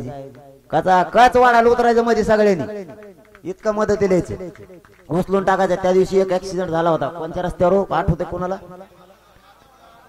हा ऍक्सिडेंट झाला होता. बांधव कोणाचा स्वामी नाही बघितला, पडला ना तिथल्या सगळ्या लोकांना झापिलं. खरं सांगतो प्रामाणिकपणानं उभा राहिलेले नुसते बाजूने भावते.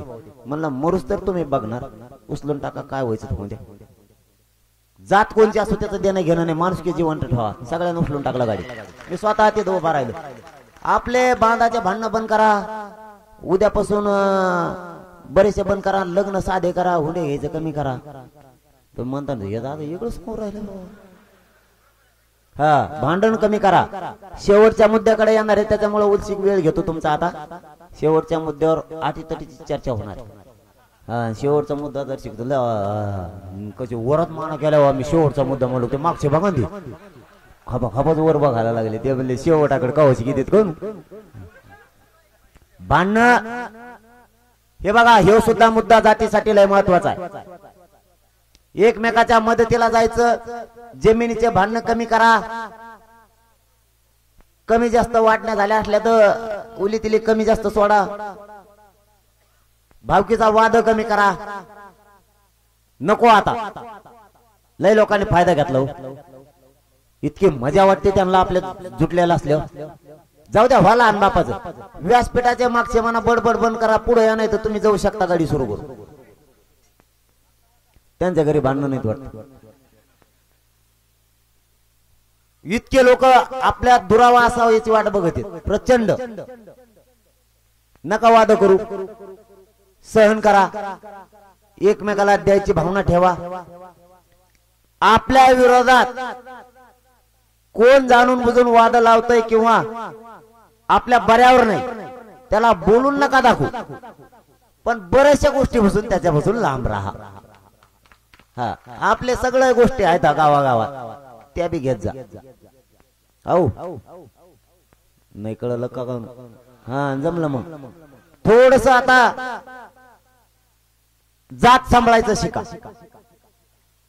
भांडणं कमी करा. दारू लगेच पिऊ नका. भांडणं थोडे थोडे कमी करा. असं मी म्हणलं तर थोडी थोडी दारू कमी करा नाही म्हणणार, पूर्वी कमी कर. काय पेतो? अरे मला तापलं होतो तर घरी किती होत असत? काढ पाय म्हणतो तरी माझ्या पायावरचं काढत नाही. मला 7-8 घोडे लावून मोकळा होतो. मग मी उलसिकच खवळतो. ते काय उलसी खवळतो मान्य केलं मी. लय जीव चिडीत लय कोचून पाहिजे होतो. काय कर लय टप्प माणूस असतो, त्याने पाय दिला ना मग असा रगडा होतो खाली. आणि त्याने मोबाईल असा धरलेला असतो. असं धरता येते इकडं पाय टाकलेला असतो. कारण त्याचं मुंडकं त्याला बरोबर काढायचं असतं बरं का. मुंडकं त्याचं मुंडकं राईट आलं पाहिजे. त्याला ते फोटोचे आयडिया मला नाही कळत जास्त. तेव्हा म्हणतो राईट बसलं पाहिजे. जस काय मी यांच्या लय जवळचा आहे. आता मी तुमचाच भाऊ येऊन जवळचा नाही कुणाला मग. पण त्या नादा तेव्हा काय करतो त्याने बहुतेक मी नाही म्हणत बहुतेक त्याने असं धरलेलं राहतं. ते टाकलेले असते का कोण असं काच कडून पाय देतोय. पाय पाय पाय पाय ते ऐकत थांब तू तुला काय गडबड झाली का तुला? माझ्या टायमाला सगळ्या दुनियाला काढून दिले फोटो मला काढून. अरे पण मग पाय मोडा ना. ते ऐकत नाही. माझे हात जोडून विनंती फक्त दारूला हात नका लावू आपले भाऊ सगळे. काय ऐकू नका माझं. आपल्या जातीला कोणीच प्रगतीपासून नाही रोखू शकत. मराठा नाही त्या बंधनात नको टाकेत मी. ते यायचे इकडे ते यायचे नाही. ऐकते शब्द पण मला खात्री आहे शब्दाच्या आधी. हा दारू सोडते 100% मराठ्याचे पोर शब्द नाही. ते माझा शब्द ऐकते कारण मी त्यांच्या शब्दाच्या पुढे जात नाही. कसं काय नाही ऐकणार? मी उभं आयुष्य तुमच्यासाठी अर्पण केलं. माझा एक शब्द ऐकणार का? भांडणं करू नका आणि व्यसनाच्या आरे जाऊ नका. सोपा विषय. तुमचंच कुटुंब सुधारणार का? मग पैसे घेतात का तुम्ही? आणि माझं काय कोणत्या खिशात आता का? 5 खिशे आहेत मला. 1,000 रुपये सापडत तुम्ही म्हणता ते ऐकणार. कारण त्याचं पैशाचं मग जमत नाही. लय अवघड मागे पदाचं मग जमत नाही, पैशाचं मग जमत नाही, इंग्लिशचं मग बऱ्याच लांब जमत. मग त्या शेवटी कारात आहे ते म्हणतात मग काय जाऊ द्या म्हणतात मग आरक्षणात देऊन टाक. हा मॅनेज होत नाही आणि होणार नाही कधीच. त्याची गरज नाही मला. ही हे वैभव नाही मिळणार हा कोणाला. हा हे वैभव कोणाला नाही मिळणार. हे कोण आहेत मग. हेच पैसे हेच पद हेच इंग्लिश मला नाही का म्हणजे जोडे होतो फडाफडा इंग्लिश. हा जोडे होतो मायावरची ते हांते गाबा गाबा गाबा गाबा बोलत तेच नाही बोललो की अधिकाऱ्याला म्हणलं मला याय ना तू मावशी होतो मला सांगतो एक इंग्लिश याय ना म्हणलं बोलावं तू वगैरे त्याच्याकडे ते अशी पडापडा त्यालाच कळलं नाही. आयला म्हणलं आपल्याकडे बी भारी भारी माणसं राहू मग त्यालाच नाही कळले मग ते काय म्हणला ते मग यालाच जमले नाही का काढू. मग आपल्याकडे काय कमी माणसं आहे का म्हणून ही पद पैसा सगळे प्रॉपर्टी आपली ही आहे. मी तुम्हाला परिवार आणि माय बाप म्हणले दोन्ही बी फक्त दवाखान्यातच मग कुटुंब मला भेटायला येतं मध्ये येत नाही. आणि मी आणखी दारात शिवलो नाही शिवणार बी नाही हे शब्द आहे आपला तुम्हाला कारण तुमचं दारच माझं दार आहे. त्यामुळे त्याची बाकीची काळजी करू नका. आता त्यांचं म्हणणं आहे आम्ही दिलेल्या शब्दाशी ठाम आहे. नीट ऐका आता मी काय सांगतो शेवटच्या मुद्द्याकडे आलो. आम्ही आमच्या मुद्द्यावर ठाम आहे. उद्या त्याला म्हणजे 18 तारखेला मराठा आरक्षणाच्या बाबतची भूमिका मुख्यमंत्री स्पष्ट करणार आहेत असं हे यांचं 5-7 दिवसापूर्वी ठरलेलं आहे अधिवेशन करताना असं त्यांचं म्हणणं आहे. ऐका मी काय सांगतो. जे आपला मुद्दा त्या दिवशी उपोषण सोडताना ठरलाय त्या मुद्द्यावर ते उत्तर देणार आहे. मराठा भाव हो शेवटचे 5 मिनिटं राहिले सगळे इकडे देण ठेवा. आता उभा राहिलेले सुद्धा उठू नका पाणी प्यायचे सुद्धा नाही. हे मुद्दा आता लय गरजेचा कारण याच्यावरती मी आंदोलन करणार आहे. याला तुमची सहमती म्हणून करणार आहे म्हणून हे मुद्दा आता गरजेचा आहे. ना घोषणा देऊ नका ना काहीच नाही. त्यांचं म्हणणं आहे आम्ही त्याच्यावर ठाम आहे. आता मुख्यमंत्री उद्या अधिवेशनात विधान भवनात आपलं उपोषण सोडताना जे ठरलं होतं त्या कागदावर उद्या उत्तर देणार आहे आणि ते रेकॉर्डला राहणार आहे. हे मी तुम्हाला सांगत नाही कायदा पण सांगतो घटना पण सांगते आणि तज्ञ पण सांगते आणि शासन प्रशासन सुद्धा सांगते. अधिवेशनातला कायदे मंडळातला विधान मंडळातला घेतलेला विषय हे रेकॉर्डला राहतो. मराठा आरक्षणावर ते उद्या याच्यावरती उत्तर देणार आहे. आपण त्यांना वेळ दिलेली 24 डिसेंबर 24 डिसेंबर तोपर्यंत आपण 1 इंच मागे सरकणार नाही किंवा आपण त्याच्यात बदलही केलेले नाहीत आणि करणार सुद्धा नाही. ही हे चर्चा भाषण ऐकलं तुम्ही निघून गेले मी निघून गेलो असं नाही. या मुद्द्यावरच चर्चा करायची बाकीच्यावर चर्चा करण्याची आवश्यकता नाही. याच्यावरती खास चर्चा करायची म्हणून याच्यावर आपल्याला 10 मिनिटं घालायची. मी सांगतोय ते ऐकून घ्या त्यानंतर तुम्ही चर्चा सांगा. आपलं जे उपोषण करताना ठरलेलं आहे त्यावरती उदय सामंत साहेबांच्या माध्यमातून ते आत्ताही त्यावर ठाम आहेत. 24 डिसेंबर पर्यंत देण्यासाठी ठाम आहेत असं मुख्यमंत्री 2 उपमुख्यमंत्र्यांचा निरोप त्यांनी मोगा दिला. 1 आता 2 टाळ्या वाजासारखं काही नाही. आरक्षणात दिलं नाही का टाळ्या वाजत दिल्यावर टाळ्या वाजून त्यांना उचलून डोक्यावर घेऊ आपल्याला काय करायचंय त्यांना घेऊन नाचू घडीभर बर का काय त्याने का लय दिलं काय असं आरक्षण दिलं म्हणजे आपलं तर आपल्याला दिलं ताणून दिलं पूर्ण रक्त जळले मराठ्याचं मग दिलं त्याने का मागितलं लगेच दिलं काय मग तर त्या तोंड नाच फिरला असतो. अशा इथं चालता ना पार बारगडाला धरून चालायची येळ आली.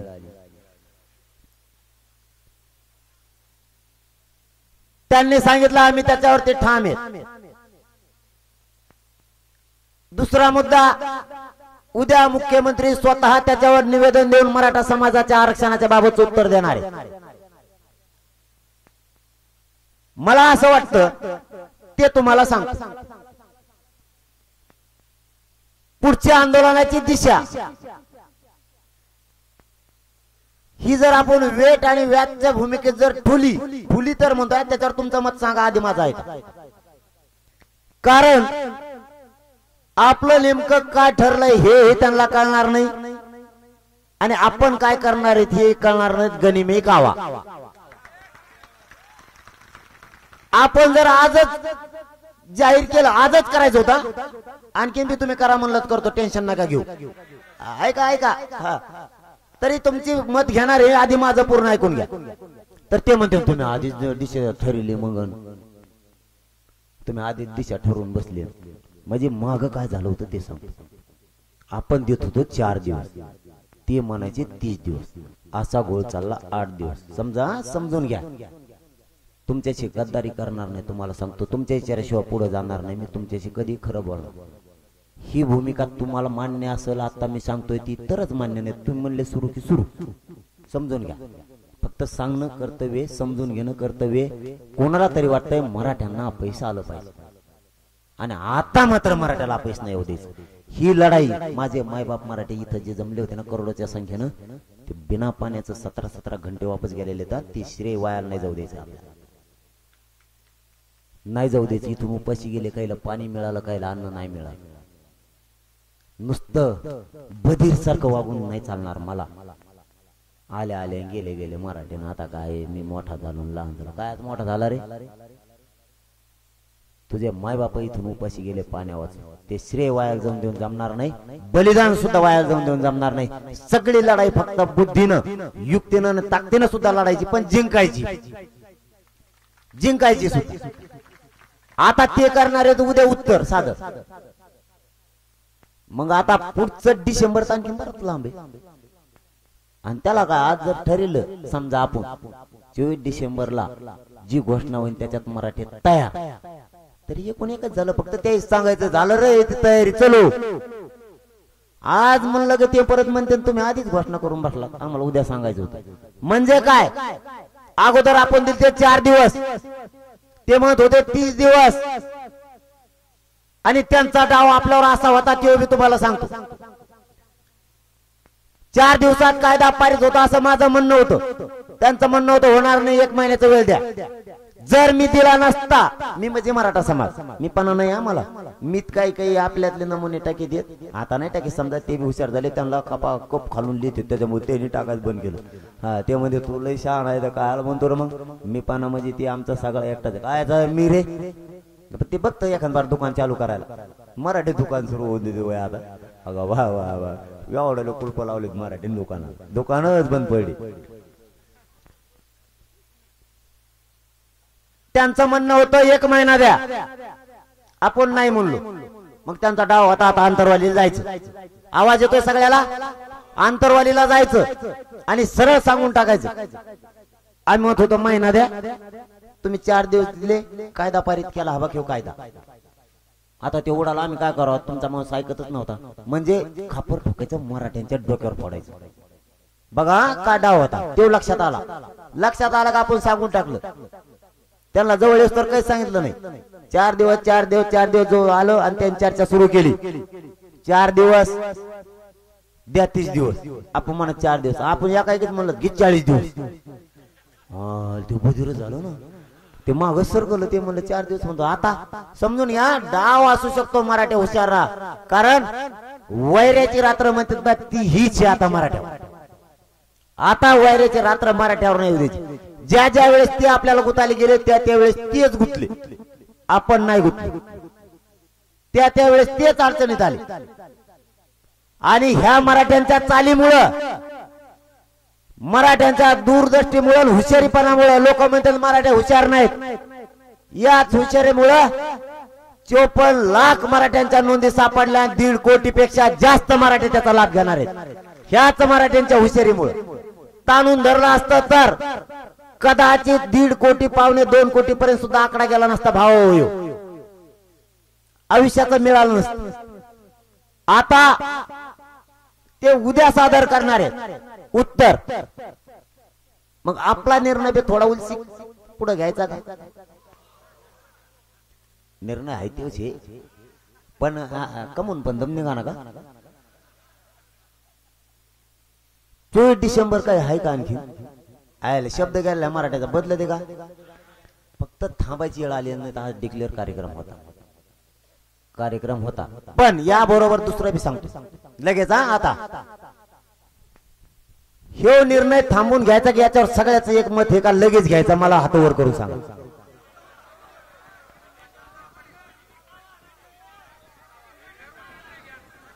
बर थांबा आणखीन पुढचं सांगतो थोडं पुढचं सांगतो लगेच मग तुम्हाला बोलायला देतो जाऊ दे काय आला तर ताण आहे का नाही नाही उद्या आहे उत्तर कोणी येणार नाही त्यांना काय ते म्हणते नाही त्यांच्यावर नाही आपला कार्यक्रम मराठीत चालू मराठ्याच्या म्हणण्यावर चालू मग मराठी म्हणले असं की सुरू होत ऐका आता सध्या हो राव ते बी भारी राहील राव राईट राईट राईट राईट हो अरे सगळ्याला मान्य आहे का आपण पुढच्या 24 डिसेंबरच्या नंतरच्या आंदोलनाची घोषणा बीडला प्रचंड मोठे 23 तारखेला बैठक आहे त्या दिवशी निर्णय घ्यायचा का सगळ्यांनी आता हात वर करून सांगा परत म्हणजे सगळ्याचं एकमत याचा अर्थ असा कारण बीडचा मराठा समाज जिल्ह्यातला सहकुटुंब येणारे एक मराठा घरी थांबणार एवढ्या ताकदीनं तो कार्यक्रम होणार आहे बघूया वेळच दिलेला आहे आपण तर 24 ला घोषणा करू पण आता हे झालं फायनल पण आता याच्या पुढचं सांगतो हे पण महत्वाचं सध्या माझा मायबाप मराठा समाज सगळा शेतकरी भावनेशी समजून घ्या सरकार फिरकारला आपण गिनत नाहीत कोणत्याच ऐका इकडे मरकड पटेल ध्यान असून द्या गप्पा होणार मल बारीक ध्यान असत माझा मायबाप मराठा समाज हा शेतकरी सध्या गव्हाला पाणी देण्याचं काम चालू आहे समजून घ्या मी काय बोलतो कापस वेचणीचं काम चालू आहे पाऊस येतोय कापस भिजायला लागले ज्वारी पेरणी झाली ज्वारीला पाणी द्यायचं काम चालू आहे हरभऱ्याला सुद्धा पाणी द्यायचं काम चालू आहे जरा आपण याच्यात पक्की तयारी करू एकदा जर धडक द्यायचं ठरलं फिरून मागं नाही मी कुठं काय म्हणलो नाही मी आत्ताच नाही ओपन करणार मराठीने हे डोकं लावायचं म्हणून एकदा जर धडक द्यायची ठरली ती निवेदनबद्ध सगळ्या गोष्टीच्या सोयी सुविधासह कुणाला मागायची गरज नाही पडली पाहिजे कोणाला ही गोष्ट आण म्हणायची गरज नाही पडली पाहिजे तारीख ठरवण्याची 2 दिवस लेट पण माणूस गेला की मागचा धाक नाही पाहिजे पाणी द्यायचं राहिलं कापूसाचं राहिला घ्यायचं पुराच मग एकदा मागच्याला सुद्धा वाटलं नाही पाहिजे आपला करता गेलाय पाणी द्यायला कोणी नाही कापूस शिकायला बी कोणी नाही थोडा मध्ये पीएस तयार करा पटापट काम उरका काम करता बरोबर काम करण्याबरोबर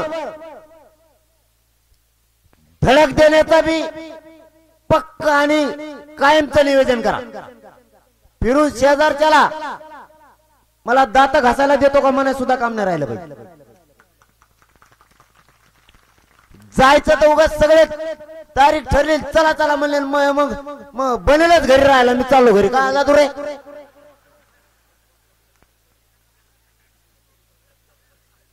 काय गडबड केली मग पहिल्यांदी मराठ्यांच्या लेकराच्या पदरात टाकायचंय ना तर 2 दिवस लेट पण अशी तयारी आणि मग जायचं काय आलं आणि मग मी काय सांगत विचारपूर्वक नीट नेटक आणि पक्क आणि डोकं मात्र शांत आपल्यात कोणालाच उद्रेक करीन असं घुसून द्यायचं नाही नसता मग मला तुमचा लढा मान्य नाही माझ्या जातीचे पोरं गुत्ता कामा नाही आरक्षण तर भेटलं पाहिजे शेवटच्या टप्प्याकडे आपण आलो ध्यान राहू द्या निर्णय मी कोणत्या क्षणी घेऊ शकतो त्यामुळे तुम्ही सज्ज पाहिजे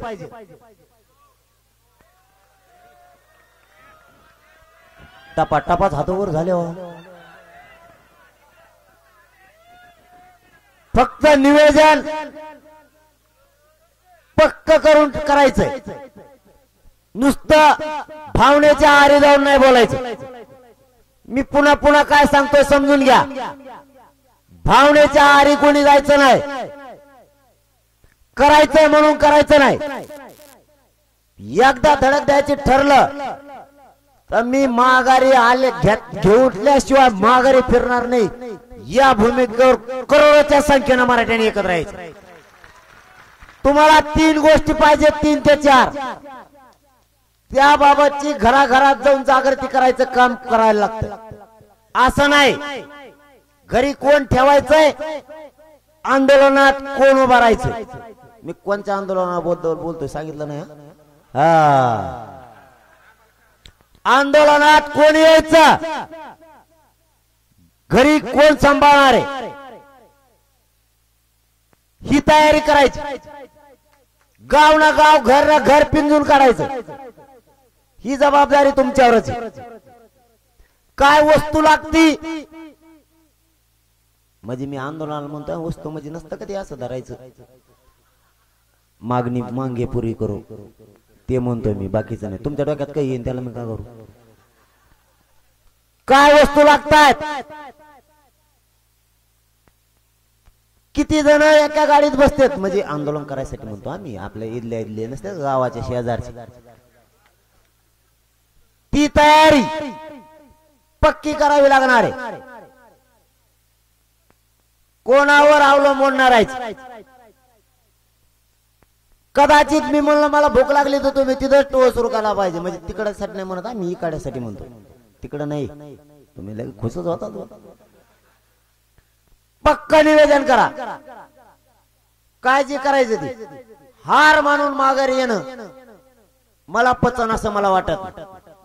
माझ्याबद्दल बोलतोय मी. पुढे सरकत नाही.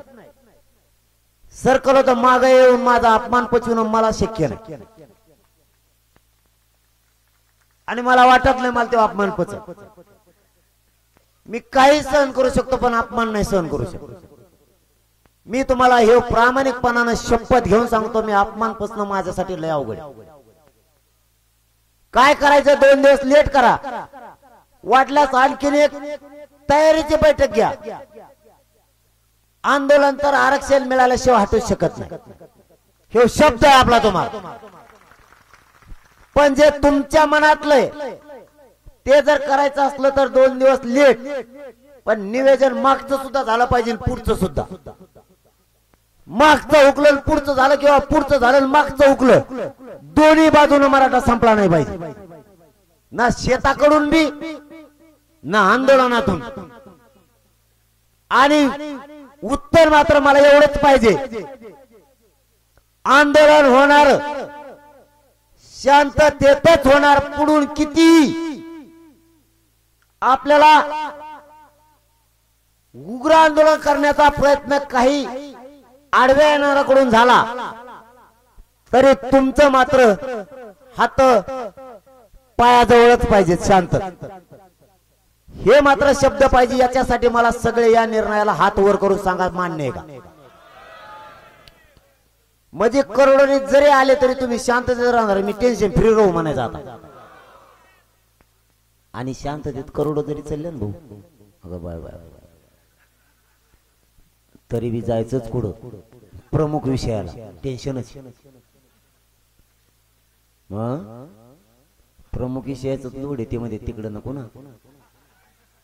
म्हणलं आता आमचं कुठं ठरलंय. कोण म्हणलं तुम्हाला. आपल्या पोरं लय बेकारो ते ट्रॅक्टर बैलगाड्यात टाकू राहिले. आता आपण शेवटाकडे येऊयात 3 मिनिटात.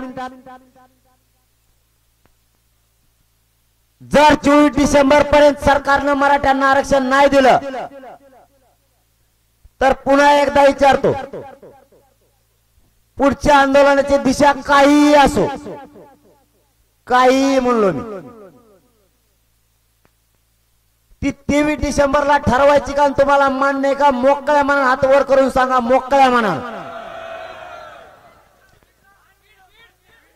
बीडच्या सभेतच बोललो ना. मग मी काय म्हणलो बीडच्या सभेत.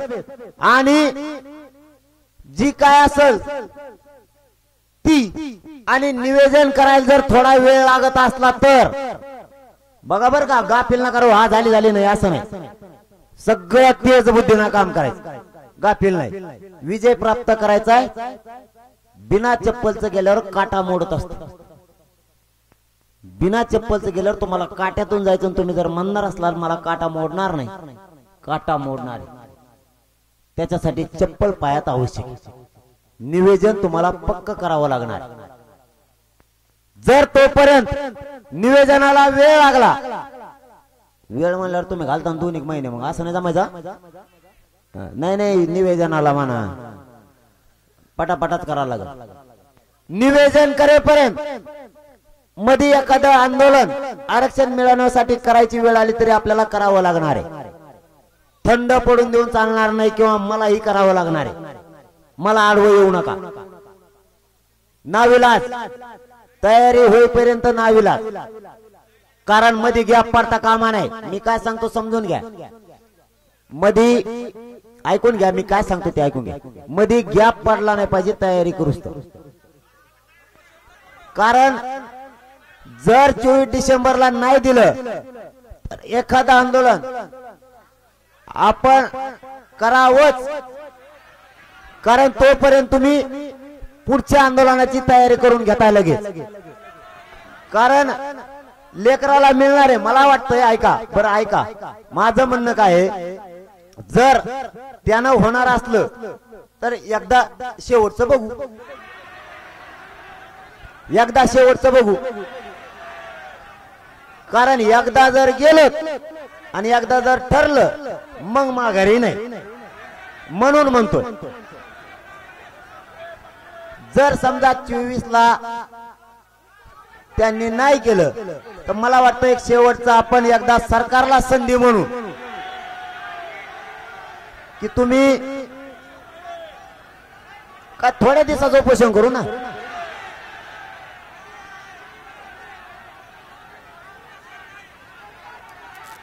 नाही लढायला मी नाही म्हणत नाही ना, मी कुठं नाही म्हणलोय. फक्त तयारीच्या वेळेपुरतं. कारण ते नियोजन एवढं परफेक्ट करायचंय, आरक्षण घेतल्याशिवाय मी अपमान घेऊन मागे येऊ शकत नाही, तुम्हाला सांगतो. त्यामुळे तयारी होईपर्यंत सरकारला एक 24 डिसेंबरला जर नाही दिलं तर 25ला मला वाटतं एक आपण शांततेत एकदा करून बघावं. दुसरं पण शांततेतच आहे.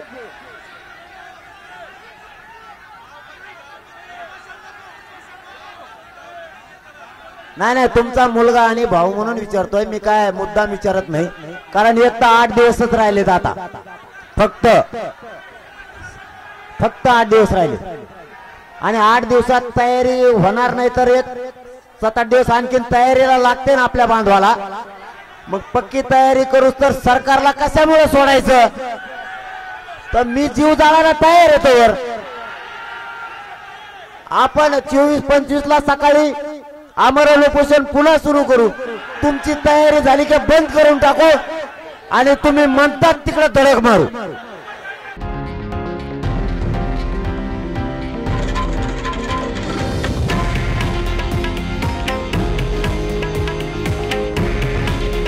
हे आहे देशातील नंबर 1 न्यूज नेटवर्क आणि आपण पाहत आहात TV9 मराठी.